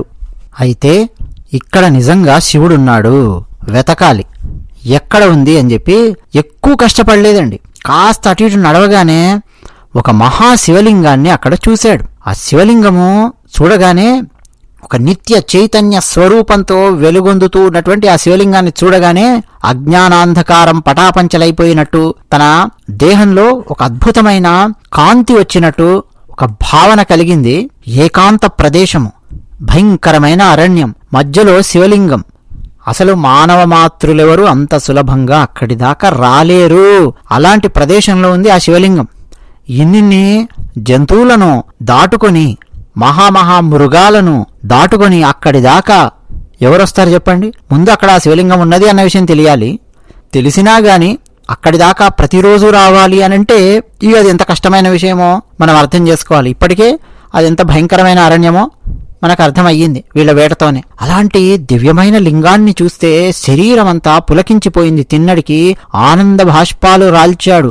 వెంటనే సాష్టాంగ నమస్కారం చేశాడు. 2 చేతులు జోడించి నమస్కరిస్తూ దగ్గరికొచ్చి బాధపడుతూ ఆనంద భాష్పాలు రాలుస్తూ, ఓ సామే, ఏంది సామే, ఇట్లా కొండ మధ్యలో ఉన్నావేంది సామే? పులులు సింహాలు బాధ పెట్టే ఈ చిట్టడవిలో, ఈ జువి చెట్టు నీడలో, ఈ సువర్ణముఖి నదీ తీరంలో ఏ ఆశతో నువ్వు ఇల్లు కట్టుకొని ఇక్కడున్నావు సామే? నువ్విక్కడుంటే ఏ చుట్టాలు నీకు ఇంత కూడెడతారు సామే? ఈ నిర్జన ప్రదేశంలో శివలింగమా అన్నటువంటి ఆలోచన అన్నమాట. అంటే ఆయన భాష, ఆయన భావన ఎలా ఉంది అన్నది కూడా చాలా అద్భుతంగా, ధూర్జటి బిల్లులు మాట్లాడుకునే భాష ఏ విధంగా ఉంటుందో అలాగే రాశాడు. ఆ తర్వాత, ఓ లింగమా, ఒంటరిగా ఎందుకున్నావు ఇక్కడ? కొండలు, భయంకరమైన కొండలు, బాగా బలసి మదించినటువంటి అడవి పందులు తిరిగే ప్రదేశం, లేళ్ల గుంపులు, దుప్పులు ఉన్నాయి. నేను తీసుకొస్తాను. నేను మంచి బాగా బలిసిన అడవి పందుల్ని చంపి తెస్తా, లేళ్లను తెస్తా, దుప్పులను తెస్తా, నీకోసం తీసుకొస్తా. నీవిక్కడ ఆహారం లేక ఉన్నావు, నేను నీకు వాటిని తీసుకొచ్చి ఆహారంగా పెడతా. అయితే మా చిన్నక్క, మా పెద్దక్క ఇద్దరూ ఆ మాంసాలను అద్భుతంగా వండి మరీ పెడతారు. నువ్విక్కడ ఒంటరిగా ఎందుకుంటావు? నువ్వు మాట్లాడకు, రా, నా వెంట రా, ఉడుమూరుకు రావయ్యా, ఉడుమూరుకు రా. శివా రా, నీకు పాయసం కావాలా చెప్పు. అద్భుతమైన పాయసం, ఒడిపిళ్ళు, గునుకు బియ్యం, వెదురు బియ్యం, చమరీ మృగాల పాలు మా దగ్గరున్నాయి. మా గూడెంలో అద్భుతమైన పాయసం తయారు చేసి పెడతారు. మా అక్కలు ఎందరో ఉన్నారక్కడ. అంతేకాదు, మా దగ్గర పుట్ట తేనె ఉంది, పెర తేనె ఉంది, పుట్ట జున్నుంది, తొర్ర తేనె ఉంది, మంచి మంచి కంద దుంపలున్నాయి. వాటితో నీకు నైవేద్యం పెడతాను, భోజనం పెడతాను, రా. ఇంకా నువ్వు తినడానికి మా దగ్గర నేరేడు పళ్ళున్నాయి, నెలయూటి పళ్ళున్నాయి, కొండమామిడి పళ్ళున్నాయి, దొండ, పాల, నెమ్మి, బరివంక, చిటిముటి, కలివే, తొడివెంద, తమ్మికి, జాన, గంగరేగి, వెలగ, మావి, అబ్బో ఎన్నెన్నో పండ్లున్నాయి, రా. మా అక్కయ్యలున్నారక్కడ, ఎందరో చెంచు స్త్రీలు మా అక్కలు, వాళ్ళందరూ నీకు తీసుకొచ్చి పెడతారు. హో శివలింగమా, నీకు ఇల్లుందా, వాకిలుందా? ఇక్కడ నీకు మాట్లాడడానికి ఎవరైనా ఉన్నాడా? పలకరించడానికి ఎవరైనా ఉన్నాడా? స్నేహితులున్నారా? చుట్టాలున్నారా? భార్య ఉందా? కొడుకున్నాడా? ఎవరున్నారయ్యా నీకు ఇక్కడ? ఎందుకుంటావు? ఏ సౌకర్యాలున్నాయని చెప్పి ఇక్కడ ఉంటావు? ఏ సౌకర్యాలు లేవే ఇక్కడ? ఇంత భయంకరమైన అడవిలో ఒంటరిగా ఉంటావా? మా పల్లెకు రా, నీవు కోరుకునేవన్నీ మా దగ్గరున్నాయి, వాటన్నింటినీ నేను నీకిస్తాను. ఇక్కడ ఒంటరిగా ఉండకు, మా ఉడుమూరికి రా. పోనీ నీకు అమ్మాయిలు కావాలా? నీ కంటి మంటలో పడి బూడిదయ్యాడే మన్మధుడు, ఆ మన్మధుని లాంటి మిసమిసలాడుతూ మిడిసిపడే, తమకపు విలాసాలతో ఉండే, చూపులతో తిరిగే, గుండ్రని బిగి చన్నులు ఉన్న బోయ పడతులను నీ సేవ కోసం నేను నీకు సమర్పిస్తా. నీకేం కావాలో చెప్పు, అన్నీ ఇస్తా, నా వెంట రా. నువ్వు గనక రావా, నేను ఒంటరిగా ఇక్కడి నుంచి వెళ్లే ప్రసక్తే లేదు. నేను ఒంటరిగా తిరిగి వెళ్ళను. నువ్వే నా లోకం, నేనిక్కడే ఉంటాను. నీ దయ పొందేంతవరకు ఇక్కడే ఉంటాను. నువ్వు నా వెంట రావాలి. నీకిష్టమైతే మాట్లాడు, మౌనాన్ని విడిచిపెట్టు, మాట్లాడు, నీకేం కావాలో చెప్పు అన్నాడు. శివుడు మాట్లాడతాడా? మాట్లాడలా. కాసేపు ఆగాడు. ఎందుకయ్యా నన్ను బాధ పెడతావు? మాట్లాడు, నీకేం కావాలి? మా ఉడుమూరికి రా అని చెప్పి ప్రార్థించడం మొదలుపెట్టాడు తిన్నడు. అంటే పరమశివుని మీద కలిగినటువంటి భక్తి పారవస్యంతో ఏంటేంటో మాట్లాడుతూ ఉన్నాడు. బలవంతంగా రా అంటున్నాడు. వస్తాడా శివుడు? కానీ తిన్నడి యొక్క అమాయకమైనటువంటి భక్తి ఏ స్థాయిలో ఉందో చూడండి. ఆ తర్వాత తిన్నడు కాస్త దూరానికి వచ్చి అక్కడ కూర్చున్నాడు. శివుడు రావట్లేదు. ఏం చేయాలి? ఏం చేస్తే శివుడు వస్తాడు? అయ్యో ఒంటరిగా ఉన్నాడే అని చెప్పి ఆలోచిస్తున్నాడు. ఈలోపు తిన్నని మిత్రులందరూ తిన్నని దగ్గరికి వచ్చారు. వచ్చి చుట్టూ మూగారు. అన్నా అంటే తిన్నని పిలుస్తున్నారు. అన్నా, ఏందన్నా ఎక్కడికి పోయినావన్నా? నిన్ను మాయ చేసి ఇంత దూరం తీసుకొచ్చిందే ఆ అడవి పంది. ఎక్కడికి పోయింది? మాట్లాడు. ఏమిటి ఇట్లా కూర్చున్నావు? అసలు మమ్మల్ని చూడగానే మాట్లాడతావే, మాట్లాడటం లేదేంటి? ఎందుకు అట్లా ఏడుస్తూ ఉన్నావు? ఆ కంట్లల్లో నీళ్ళేమిటి? నువ్వు వేట కోసం వచ్చి నువ్వు ఇక్కడ కూర్చుంటే మీ అమ్మ మీ నాన్న వాళ్ళిద్దరూ బాధపడరా? రా, పద అని పిలుస్తూ ఉన్నారు. తిన్నడు కదలడం లేదు, అక్కడే కూర్చొని ఉన్నాడు. చూడు, నీ వాసన పసిగట్టి ఈ కుక్కలు, మనం పెంచుకున్న ఈ వేట కుక్కలు నీ వాసన పసిగట్టి ఒళ్ళు విరుచుకుంటూ తమ మెడళ్లలో ఉండే తాళ్లను తెంపుకుంటూ ఎట్లా నీ వైపు పరిగెత్తుకొస్తున్నాయో చూడు, రా అని పిలుస్తున్నారు. పదా, అక్కడ నీ తండ్రికి వేట కబుర్లన్నీ చెప్పాలి. వలలు, తెరలు వీటన్నింటినీ మనం పోగులుగా చుట్టాలి. జంతువుల శరీరంలో కుచ్చుకున్న బాణాలనే ఇంకా లాగేయాలి. చనిపోయిన జంతువులను తీసుకురాలేదు. ఇక్కడ కూర్చున్నావు నువ్వు. చచ్చిన మృగాలు చెడిపోకుండా ఇంకా నువ్వేం చేయలేదు అని చెప్పి అంటున్నారండి. అంటే మృగాలను వేటాడిన తర్వాత వాటిని గూడానికి తరలించే లోపు అవి పాడు కాకుండా ఉండడానికి రకరకాల తైలాలు వాటికి పూయడము, రకరకాల పసరులు వాటికి పూయడము, అలాంటివి కూడా వాళ్ళు చేస్తారనమాట. అవేమి ఇంకా చేయలేదు కదా మనము. పదా, కుక్కలకు, జింకలకు, శివంగులకు మనం ఇంకా మేత వేయలేదు. నైవేద్యమిచ్చి కాట్రేనిని మనం ఇంకా కొలుచుకోలేదు. ఈరోజు వేట విశేషాలను మొత్తం నీ తండ్రికి ఇంకా కబురు పంపించలేదు. పదా, ఇక్కడ ఇట్లా కొయ్యబారిపోయి కూర్చున్నవేంటి? లే అని చెప్పి వాళ్ళు పిలుస్తూ ఉన్నారు. అయితే తిన్నడు మాట్లాడలేదు. మౌనంగా పరమశివుని గురించి ఆలోచిస్తూ ఉన్నాడు.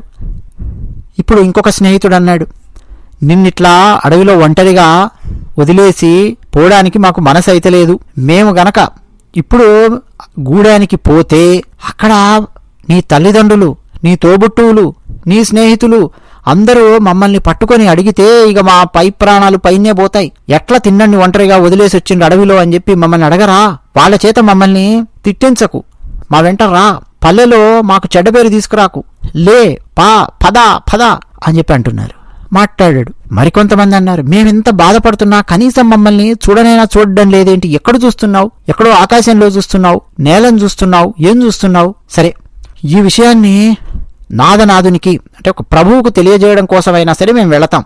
ఏం చెప్పాలో చెప్పు. సరే, నువ్వు ఇక్కడ ఉండాలనుకుంటే ఉండు, కానీ ఏం చెప్పాలి మీ నాన్నకు చెప్పి పంపించు అని ఆ తిన్నని పాదాలను పట్టుకున్నారు కొంతమంది.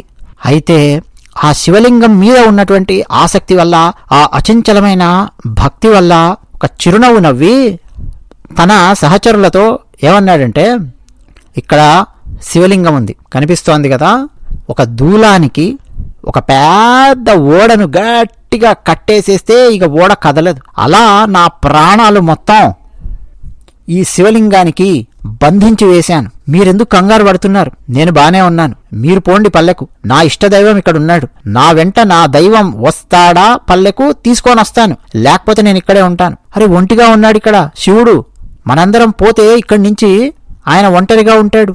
ఇక నాకు చుట్టమైనా తల్లి అయినా తండ్రి అయినా స్నేహితుడైనా ప్రభువైనా ఈ శివుడే.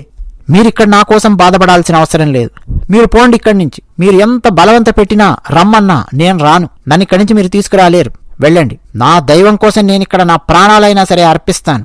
నేను అబద్ధం చెప్పట్లేదు, నిజం చెప్తున్నాను. ఇక్కడి నుంచి శివుడు వస్తాడా మన గూడానికి తీసుకొని వస్తా, రాడా నేను ఇక్కడనే ఉంటా, మీరు వెళ్ళండి, ఇదే చెప్పండి అన్నాడండి తిన్నడు.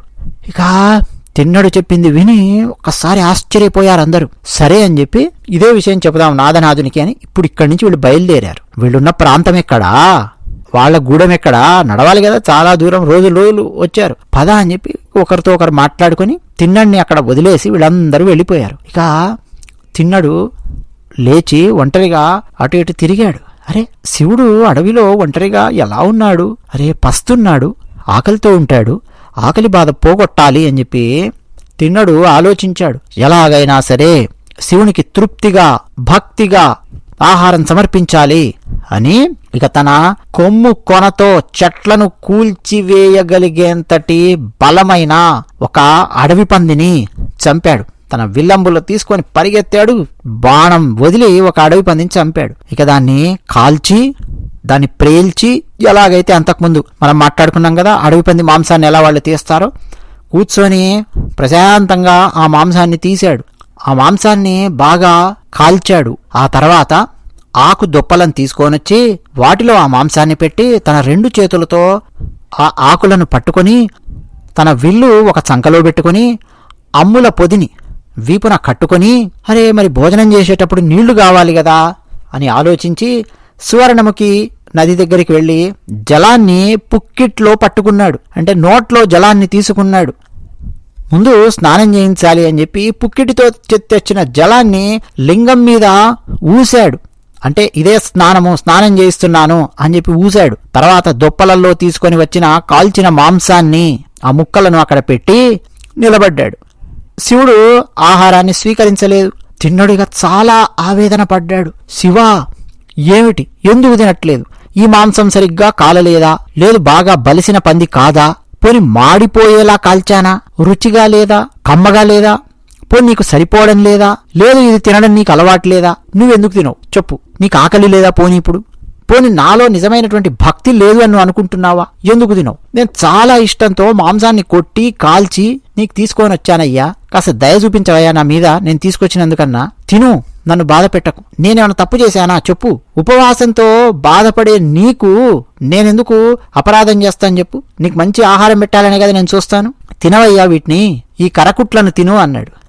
మామూలుగా కరకుట్లు అంటే అండి మాంసపు ముక్కలను కాల్చి దాన్ని ఊచకు పెడితే దాన్ని కరకుట్లు అని చెప్పి పిలుస్తారు మన తెలుగు భాషలో, అప్పుడున్నటువంటి ప్రయోగం.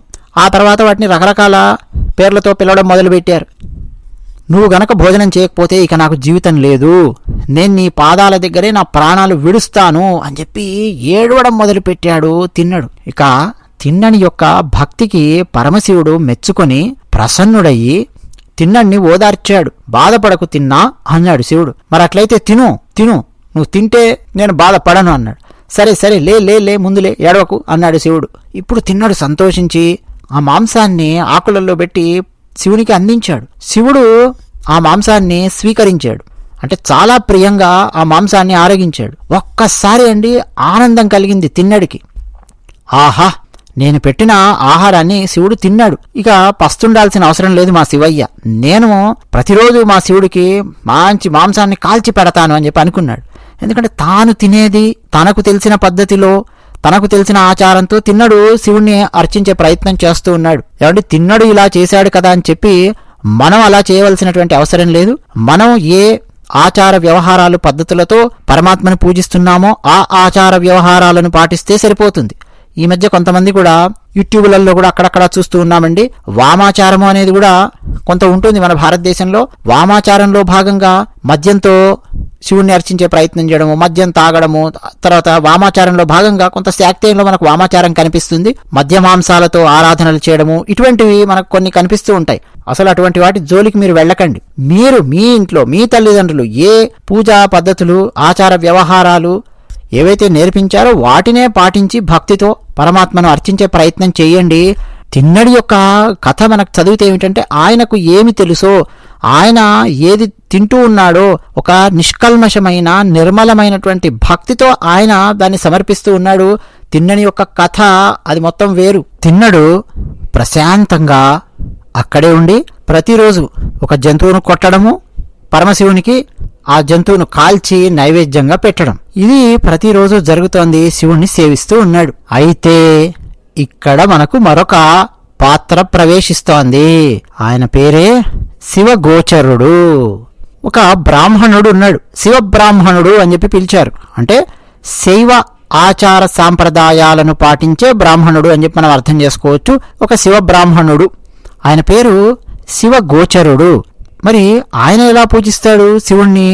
ఇంట్లో వైదిక ఆచార పద్ధతులతో పూజిస్తాడు. ఒక నమకం చమకం చదువుతాడు, రుద్రంతో పూజిస్తాడు, శివాష్టకం చదువుతాడు, ఒక లింగాష్టకం చదువుతాడు, శివ సహస్రనామం చదువుతాడు. శివ సంబంధమైనటువంటివి ఇంకా వైదిక పద్ధతులు, ఆచార వ్యవహారాలు ఏమున్నాయో వాటితో శివుణ్ణి పూజిస్తాడు శివగోచరుడు. ఆయన ఆకారం ఎలా ఉంటుంది అంటే చాలా శ్రోత్రియంగా ఉంటుంది.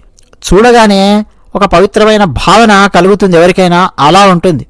నిరంతరం పంచాక్షరి జపాన్ని నాలుక మీద అలా ఆడిస్తూ ఉంటాడు.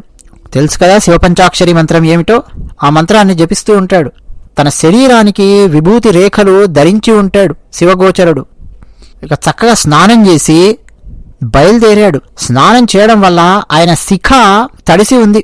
శిఖ అంటే పిలక అని చెప్పి మనం వ్యవహారంలో ఉపయోగిస్తూ ఉండొచ్చు. బ్రాహ్మణులు పిలక పెట్టుకుంటారు, పిలకాని శిఖ అని చెప్పి పిలవాలి. శిఖ, అగ్ని శిఖ, ఇది కూడా అగ్నితో సమానమైనది శిఖ. ఇక ఆయన బ్రాహ్మణుడు ఎలా అలంకరించుకున్నాడు? ఏమిటి ఆయన అలంకారము అంటే రుద్రాక్షమాలలే ఆయన అలంకారం. ముడులు ముడులు వేశాడు, క్రమక్రమంగా ఉన్నాయి. మామూలుగా మనం చూస్తే ఈ బంగారు ఆభరణాల దుకాణాల లోపలికి వెళితే ఈ అడ్వర్టైజ్మెంట్లలో మనం చూడొచ్చు, చిన్న సైజు దండ, కాస్త పెద్ద సైజు, కాస్త పెద్ద సైజు, ఇలా. ఈయన అలా రుద్రాక్షమాలలు అలంకరించుకొని ఉన్నాడు. నోట్లో శివనామం ఉచ్చరిస్తూ ఉన్నాడు, ఆడుతోంది నోట.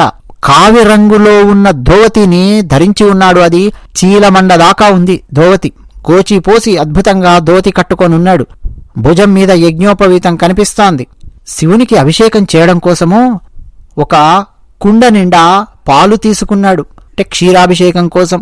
మరొక చేతిలో శివుణ్ణి పూజించడానికి ఒక పూల సజ్జ పట్టుకున్నాడు. దాని నిండా పూలున్నాయి. అంటే ఒక చేతిలోనేమో పాలకుండ, మరో చేతిలోనేమో పూల బుట్ట లాంటిది అనుకోండి, పూల సజ్జ పట్టుకున్నాడు. నడుస్తూ ఉన్నాడు. ఎలా ఉన్నాడు ఆయన ఆకారం కూడా అంటే కుండలాగా ఉన్న ఒక పెద్ద బొజ్జ ఉంది, పొట్టిగా ఉన్నాడు.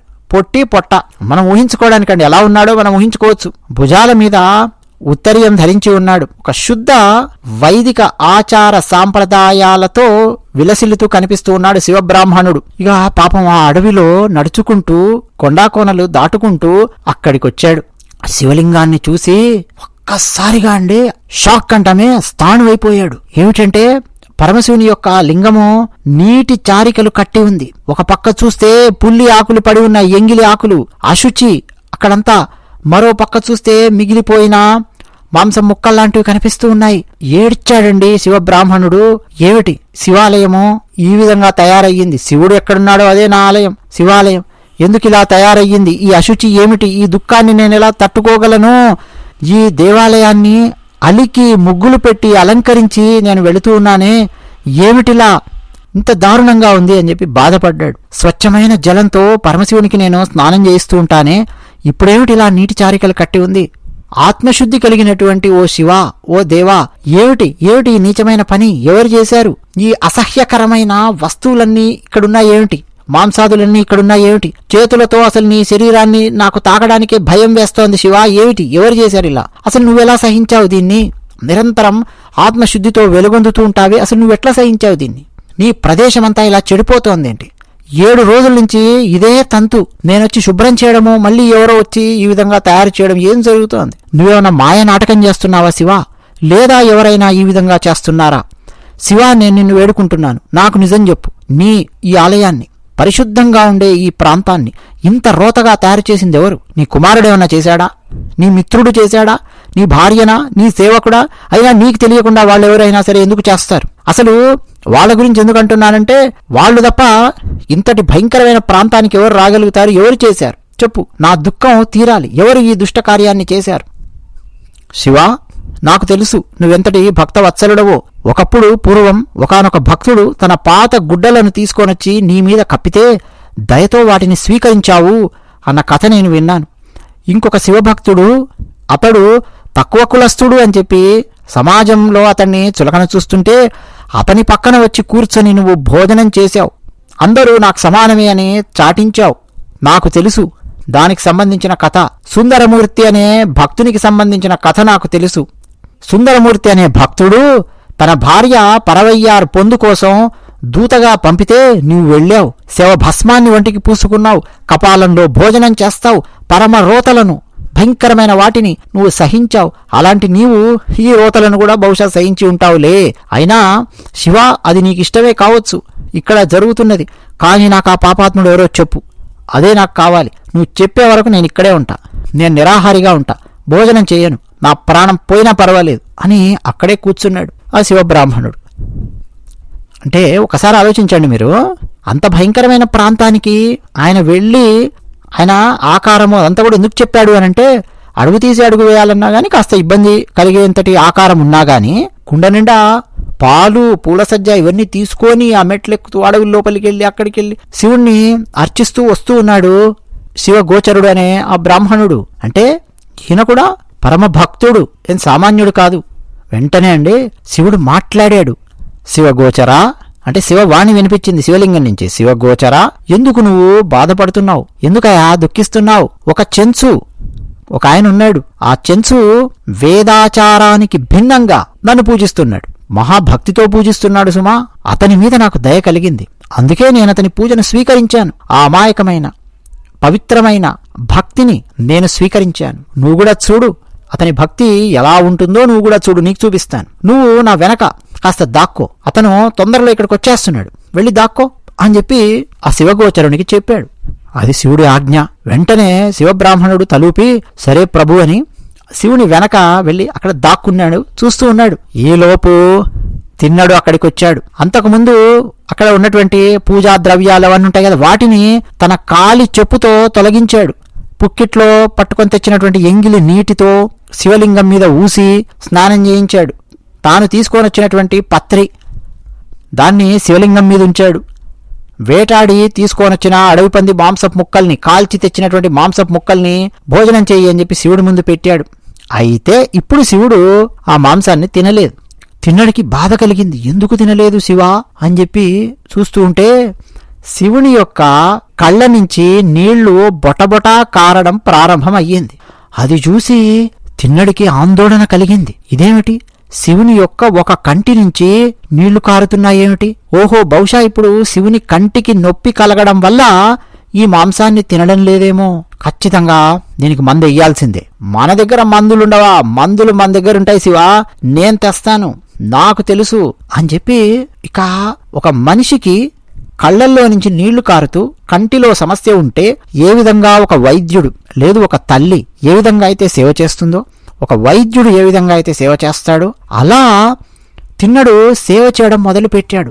రకరకాల ఉపచారాలు చేశాడు, ఔషధాలు తీసుకొనొచ్చాడు. శివుని కంట్లల్లో నుంచి నీళ్లు ఆగడం లేదు. ఒక వస్త్రాన్ని బాగా ఉండగా చేసి నోటితో ఆవిరి పట్టి శివుని కంటికి అద్దాడు. మీరెప్పుడన్నా గమనించారా?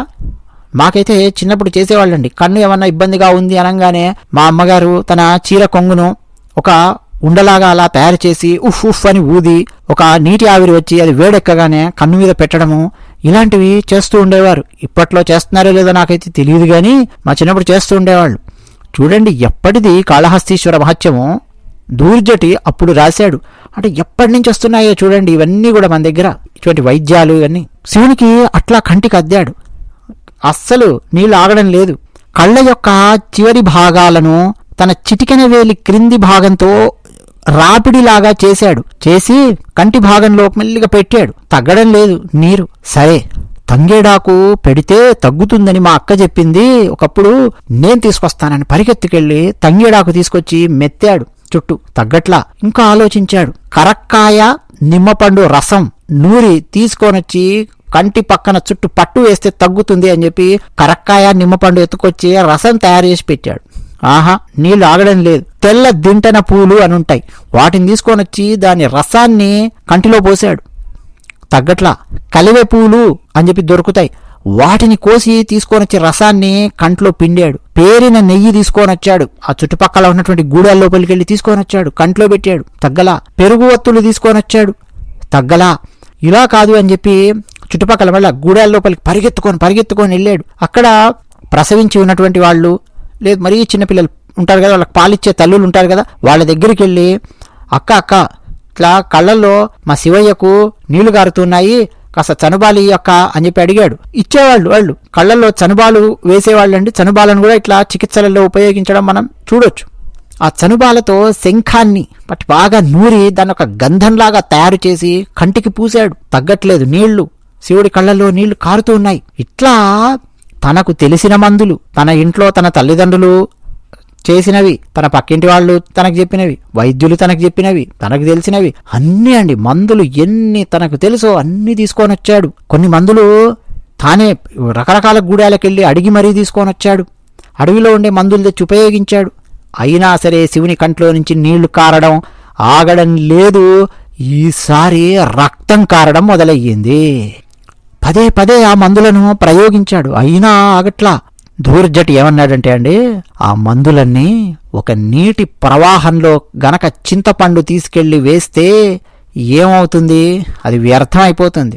అదే చింతపండు ప్రవాహంలో కాకుండా ఒక చిన్న గిన్నెలోనో కుండలోనో నీళ్లు నింపి దాంట్లో చింతపండు వేస్తే చింతపండు రసం తయారవుతుంది, దాన్ని మనం ఉపయోగించుకోవచ్చు. కానీ ప్రవాహంలో చింతపండు వేస్తే అది వ్యర్థం అయిపోతుంది కదా. అలా పోలిక తీసుకొని వచ్చాడు ధూర్జటి. ప్రవాహంలో వేసిన చింతపండులాగా తిన్నడు చేసిన ప్రతి ప్రయత్నం, ప్రతి మందు వ్యర్థమైపోయింది అన్నాడు. ఇక ఇప్పుడు నీళ్లకు బదులు కళ్ళల్లో నుంచి రక్తం కారుతుంటే తిన్నడు బాధపడ్డాడు. అయ్యయ్యయ్యయ్యో ఏమిటిది? బహుశా పార్వతీమాత మా అమ్మ, ఆమె అతిలోక సౌందర్యాన్ని చూసి ఆశ్చర్యంతో చెలించిపోయి కళ్ళు అలా తెరుచుకొని చూస్తూ ఉన్నాడేమో పార్వతీమాతను. అందుకనే కళ్ళు బాగా అలసిపోయాయేమో, అందుకే ఇట్లా కళ్ళల్లో నీళ్లు గారాయా? లేకపోతే అసలు నాకే సరిగ్గా మందుల గురించి తెలియక ఏది పడితే అది నేను ప్రయోగించి శివుని కంట్లో రక్తం కారేలాగా నేను చేస్తున్నానా? శివుడి కంటికి మరింత సమస్య తెచ్చిపెట్టానా? అయ్యయ్యో, నా వల్ల శివునికి మరింత సమస్య వచ్చిందే. మన్మధుణ్ణే భస్మం చేసినటువంటి ఈ పరమశివునికి నేనెంత ద్రోహం చేశాను, స్వామి ద్రోహం చేశాను. నాకు తెలిసి తెలియని మందులన్నీ ఉపయోగించాను. జ్వరం వచ్చి ఒళ్ళు వేడెక్కితే వేడి మందులు ప్రయోగించి ఆ జ్వరాన్ని తగ్గిస్తారే వైద్యులు. అంటే వేడి తగ్గించాలంటే వేడికి వేడే మందు. ఉష్ణం ఉష్ణేన శీతలం అన్నది మనకుందండి, కానీ ఉష్ణం ఉష్ణేన శీతలం అన్నటువంటి దాన్ని తిన్నడు ప్రయోగించలేదు, ఎందుకంటే అది ఆయనకు తెలియదు. కానీ ఆ సామెత ఆయనకు తెలియకపోవచ్చు ఉష్ణం ఉష్ణేన శీతలం అనేది. కానీ వేడి చేస్తే ఒళ్ళు వేడెక్కితే వెచ్చని మందులు వేస్తారు అన్న విషయం మాత్రం తెలుసు. అంటే వేడికి వేడే మందు, కంటికి కన్నే మందు అని ఆలోచించి శివలింగం దగ్గరికి వచ్చి నా ప్రాణం పోయినా పర్వాలేదు, నా శరీరం నాశనమైపోయినా పర్వాలేదు అని వెంటనే తన అంబుల పొదిలో నుంచి బాణాన్ని సర్రన బయటకి లాగి ఎర్ర తామల్లాంటి తన కంటి కొనలకు బాణాన్ని పెట్టి వేగంగా కనుగుడ్డు పెకిలించాడు. దాంతో రక్తపు గుంటగా మారి ఉన్నటువంటి పరమశివుని కంటికి తన కంటిని పెట్టాడు తిన్నడు. ఇదంతా ఆ శివగోచరుడు చూస్తూ ఆశ్చర్యపోతూ ఉన్నాడు. ఇప్పుడు శివుని కన్ను అంతకుముందు కంటే కూడా చాలా అందంగా కనిపిస్తోంది. ఓహో, తిన్నని సాహస భక్తి ఏ స్థాయిలో ఉందో చూద్దామని చెప్పి శివుడు తన రెండవ కంటి నుంచి కూడా రక్తం కారేటట్టు చేశాడు. వెంటనే తిన్నడు నవ్వాడు. ఓహో, ఇప్పుడు అర్థమైంది, నీ దయ వల్ల నాకు అర్థమైంది స్వామి, కంటికి కన్నే మందు. నా కన్ను పెట్టగానే నీ కంట్లో నుంచి కారే రక్తం మాయమైపోయింది. ఇప్పుడు నాకు రెండో కన్నుంది, ఈ రెండో కన్ను తీసి నీకు పెడతాను నాకు 2 కళ్ళు పోయినా ఏమీ కాదు, కానీ నీకు మాత్రం సమస్య రాకూడదు సామే అని ఒక క్షణం బాణంతో 2వ కన్ను పెరకడం ప్రయత్నం చేయబోయి ఆగిపోయాడు. ఇప్పుడు నాకు 2వ కన్ను కూడా పోతే నేను శివుడి కన్ను ఎక్కడుందో ఎలా వెతుకుతాను, సరిగ్గా నా కన్ను పెట్టాలంటే అని తన కాలు, చెప్పుతో ఉన్నటువంటి తన కాలును రక్తం కారుతున్న ఆ ముక్కంటి కంటి పక్కన తన్ని శివలింగం మీద పెట్టి ఒక గుర్తుగా పెట్టుకొని ఇప్పుడు బాణం తీసి తన 2వ కనుగుడ్డు పెకిలించబోయాడు. ఎంత వేగంగా పెకిలించబోతున్నాడో అంతకంటే వేగంగా పరమశివుని యొక్క చెయ్యి వేగంగా బయటికొచ్చి టక్కున తిన్నడి యొక్క చేయిని పట్టుకుంది. ఆగు ఆగు అన్నాడు. ఒక్కసారిగా తిన్నడు ఆగిపోయాడు. ఇప్పుడు ఆ శివలింగం నుంచి పరమశివుడు ప్రత్యక్షమయ్యి అక్కడ వెలుగొందుతూ ఉన్నాడు. తిన్నడితో మాట్లాడలేదు పరమశివుడు. వెంటనే తలదిప్పి, శివగోచరా, చూశావు కదా ఈ భక్తుని యొక్క అచంచలమైన భక్తి, పరికించావు గదా, ఇతడు నాకు భక్తుడు అవునా కాదా, నీ మనసుకు నచ్చాడా లేదా అన్నాడు శివుడు. శివగోచరుడు పరుగు పరుగున బయటికొచ్చాడు. ఈలోపు పరమశివుని దయవల్ల తిన్నడికి తన కన్ను మళ్ళీ తనకొచ్చేసింది. తిన్నడు ఆ శివగోచరుణ్ణి చూశాడు, శివగోచరుడు తిన్నడిని చూశాడు. ఇద్దరు ఒకరినొకరు చూసుకొని అలా నిలబడ్డారు. ఇప్పుడు తిన్నడికి కూడా తెలియదు కదా ఎవరి శివగోచరుడు, నేను కాకుండా ఇంకెవరో ఒక వ్యక్తి ఇంత భయంకరమైనటువంటి అరణ్యం లోపలికి, ఇంత భయంకరమైన ప్రాంతం లోపలికి వచ్చాడు, అతన్ని కూడా పేరు పెట్టి శివుడు పిలుస్తున్నాడంటే ఇతను ఎంత గొప్ప భక్తుడు అయ్యుంటాడో, ఎంత మహానుభావుడు అయ్యుంటాడో తిన్నని ఆలోచన. అలాగే ఏం జరిగిందో మొత్తం కనులారా చూశాడు శివగోచరుడు. అతను స్థానమైపోయి ఇద్దరు అట్లా ఒకరినొకరు చూసుకుంటున్నారు. ఇప్పుడు శివుడు దరహాసం చేస్తూ వాళ్ళిద్దరినీ కలిపి అడిగాడు. విడివిడిగా అడగల, తిన్నా నీకేం కావాలి, శివగోచరా నీకేం కావాలి అడగల. ఇద్దరిని నాకు దగ్గరగా రండి, మరి కాస్త దగ్గరగా రండి అని పిలిచి దగ్గరికి పిలుచుకొని, ఇప్పుడు చెప్పండి మీకు ఏ ఏ వరాలు కావాలో చెప్పండి, ఇచ్చేస్తాను అన్నాడు. పరమశివుడు దయామయుడు కదండి, రాక్షసులకే వరాలు ఇచ్చినటువంటి వాడు పరమశివుడు. ఏం అడిగినా ఇవ్వడానికి సిద్ధంగా ఉన్నాడు వాళ్ళిద్దరికి. వాళ్ళిద్దరూ అండి ముక్త కంఠంతో అడిగింది ఏంటంటే, శివా, ఓ దేవదేవా, సంపూర్ణమైన నీ దివ్య తేజస్సును మేము చూశాం. నీ దివ్య తేజస్సు వల్ల మాలో ఉండే అహంకారాలు, మాయలు, మోహాలు, కోరికలు మొత్తం నశించిపోయాయి. చిదానంద స్వరూపుడివైన నువ్వు మా ఇద్దరిని నీలో లీనం చేసుకో. మళ్ళీ ఈ భూలోకంలో మేము జన్మించడము, మళ్ళీ మరణించడము, జననము మరణము ఈ బాధలు మాకు లేకుండా చేయి. ఇప్పుడు మా హృదయం, మా మనస్సు పూర్తిగా నీ ఆనందామృతమనే రసంలో స్నానం చేస్తోంది, మునుగుతోంది. ఇక మాకింకేమీ అవసరం లేదు వరాలు. నువ్వు ఇవ్వాలనుకుంటే, ధూర్జటి అండి స్పష్టంగా రాశాడు, నువ్వు ఇవ్వదలిస్తే, నువ్వు ఇవ్వాలనుకుంటే నీలో మేము ఐక్యమయ్యే వరాన్ని ప్రసాదించు అన్నారు. అని ఇద్దరూ సాష్టాంగ దండ ప్రణామాలు చేసి శివుని ఎదురుగా ధ్యానంలో మునిగిపోయి నిలబడ్డారు. ఇప్పుడు శివుడు ఇక వాళ్లకు ఈ ప్రపంచంతో, ఈ ఇహలోకంతో, ఈ భూమితో ఇక సంబంధం లేకుండా వాళ్ళిద్దరినీ అనంతమైన తన ఆత్మ చైతన్య రూపంలో వాళ్ళను విలీనం చేసుకున్నాడు. అంటే వారి ఆత్మలు వారి దేహాల నుంచి బయటకొచ్చేసి పరమశివునిలో లీనమైపోయాయి. పరమశివుడు అంతర్ధానమైపోయాడు. ఇది తిన్నని వృత్తాంతము. ఆయన పేరే కన్నప్ప. కన్ను సమర్పించాడు కన్నప్ప. ఆ తర్వాత నాయనార్లలో ఒకడిగా వెలుగొందాడు. కన్నప్ప నాయనార్ అని చెప్పి పిలుస్తారు. ఆయన చూపించినటువంటి భక్తి, ఆ శ్రద్ధ, ఆ స్థాయి ఎలా ఉన్నది అన్నది చెప్పడానికి ధూర్జటి కాళహస్తీశ్వర మహత్యం అనే కావ్యం ద్వారా అందించాడు. శ్రీకృష్ణదేవరాయల వారు ధూర్జటి మహాకవిని సత్కరించారు. ఆ గ్రంథం ఇప్పటికీ మన తెలుగు సాహిత్యంలో ఆచంద్ర తారార్కమై వెలుగొందుతోంది. ఇప్పుడు ఒకసారి ఆలోచించండి, సినిమాలలో ఉండే పైత్యానికి అసలైన కథకు తేడా ఏ స్థాయిలో ఉంటుందో. తిన్నడి తండ్రి నాదనాథుణ్ణి ఎవరో చంపినట్టుగా సినిమాలు తీయడము అలాంటిది ఏది కథలో లేదు. తిన్నడు ముందు నాస్తికుడు అయ్యాడు అన్నట్టుగా సినిమాల్లో పైత్యం అదేది కాళహస్తీశ్వర మహత్యంలో లేదు. తిన్నని స్నేహితుణ్ణి చిన్నప్పుడు అమ్మోరికి బలిస్తే అది చూసి దేవుడి మీద కోపం తెచ్చుకొని 2.5 గంటల పాటు సినిమాలో తిట్టుకుంటూ కూర్చుంటాడు. ఇవన్నీ ఏమి కూడా ఇందులో లేవు. చిన్నప్పటి నుంచే, అసలు తల్లి కడుపులో ఉన్నప్పటి నుంచే అండి శివామృతం తాగి పెరిగినటువంటి వాడు భక్తుడు, పెరగడం అలాగే పెరిగాడు. ఇదే తిన్నని యొక్క వృత్తాంతం. అలాగే మనం సినిమాలలో చూసినట్టు పాత కాళహస్తీశ్వర మహత్యము, భక్త కన్నప్ప, లేటెస్ట్గా వచ్చిన కన్నప్ప, ఇందులో చూసినట్టు బ్రాహ్మణ పాత్రలు విలన్లుగానో వెకిలి వేషాలు వేసేవాళ్లుగానో, అహంకారులుగానో, మూర్ఖులుగానో, మూడులుగానో, లేకపోతే తన ఇంట్లో వాళ్లను కూడా ఆ దేవాలయానికి రానివ్వకుండా తాను మాత్రమే వెళ్ళి ఆ దేవాలయంలో లేదా ఆ ప్రాంతంలో శివుణ్ణి దర్శనం చేసుకునే అంత పరమ మూర్ఖుడిగా, స్వార్థపరుడిగా భక్త కన్నప్ప అసలు కథలో బ్రాహ్మణుడు లేడు.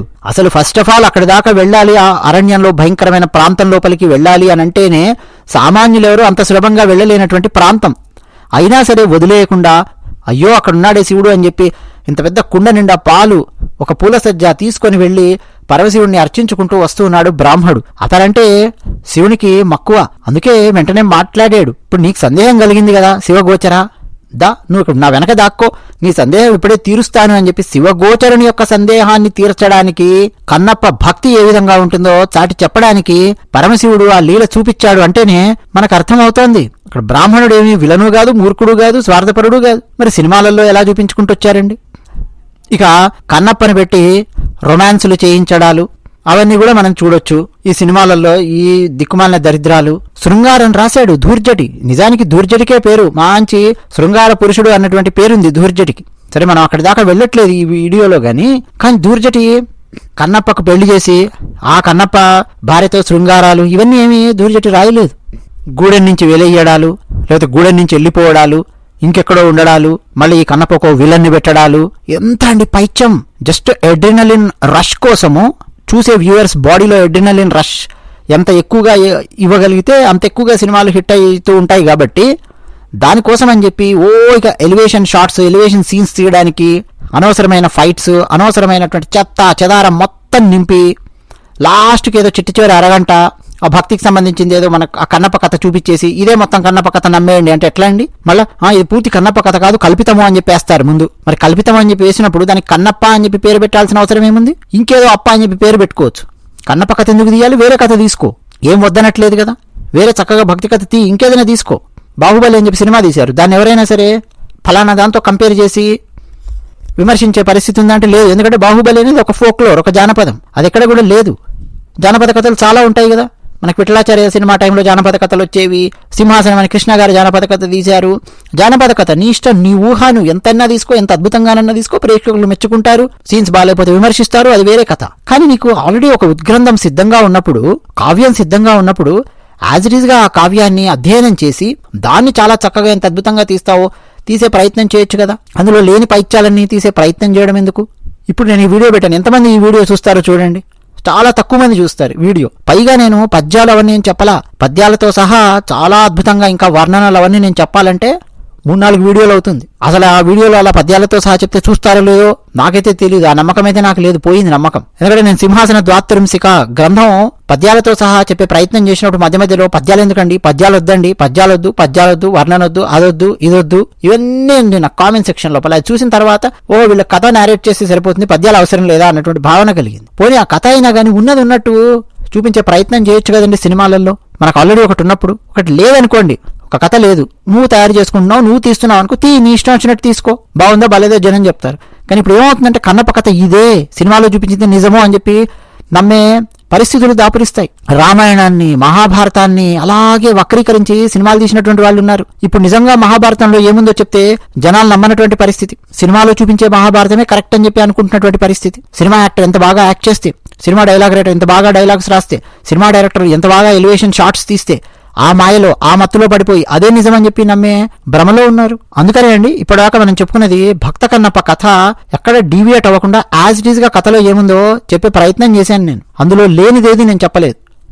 ఇప్పటి వరకు ఎవరైతే అండి పూర్తిగా మొట్టమొదటి నుంచి చిట్ట చివరి దాకా వీడియో ఎవరైతే విన్నారో ఈ క్షణం వరకు వాళ్ళందరి మీద ఆ పరమశివుని యొక్క, పార్వతీమాత యొక్క ఆశీస్సులు వారి మీద, వారి కుటుంబం మీద పుష్కలంగా ఉండాలి అని మనస్ఫూర్తిగా కోరుకుంటూ ఓం నమః పార్వతీపతే హర హర మహాదేవ శంభో శంకర.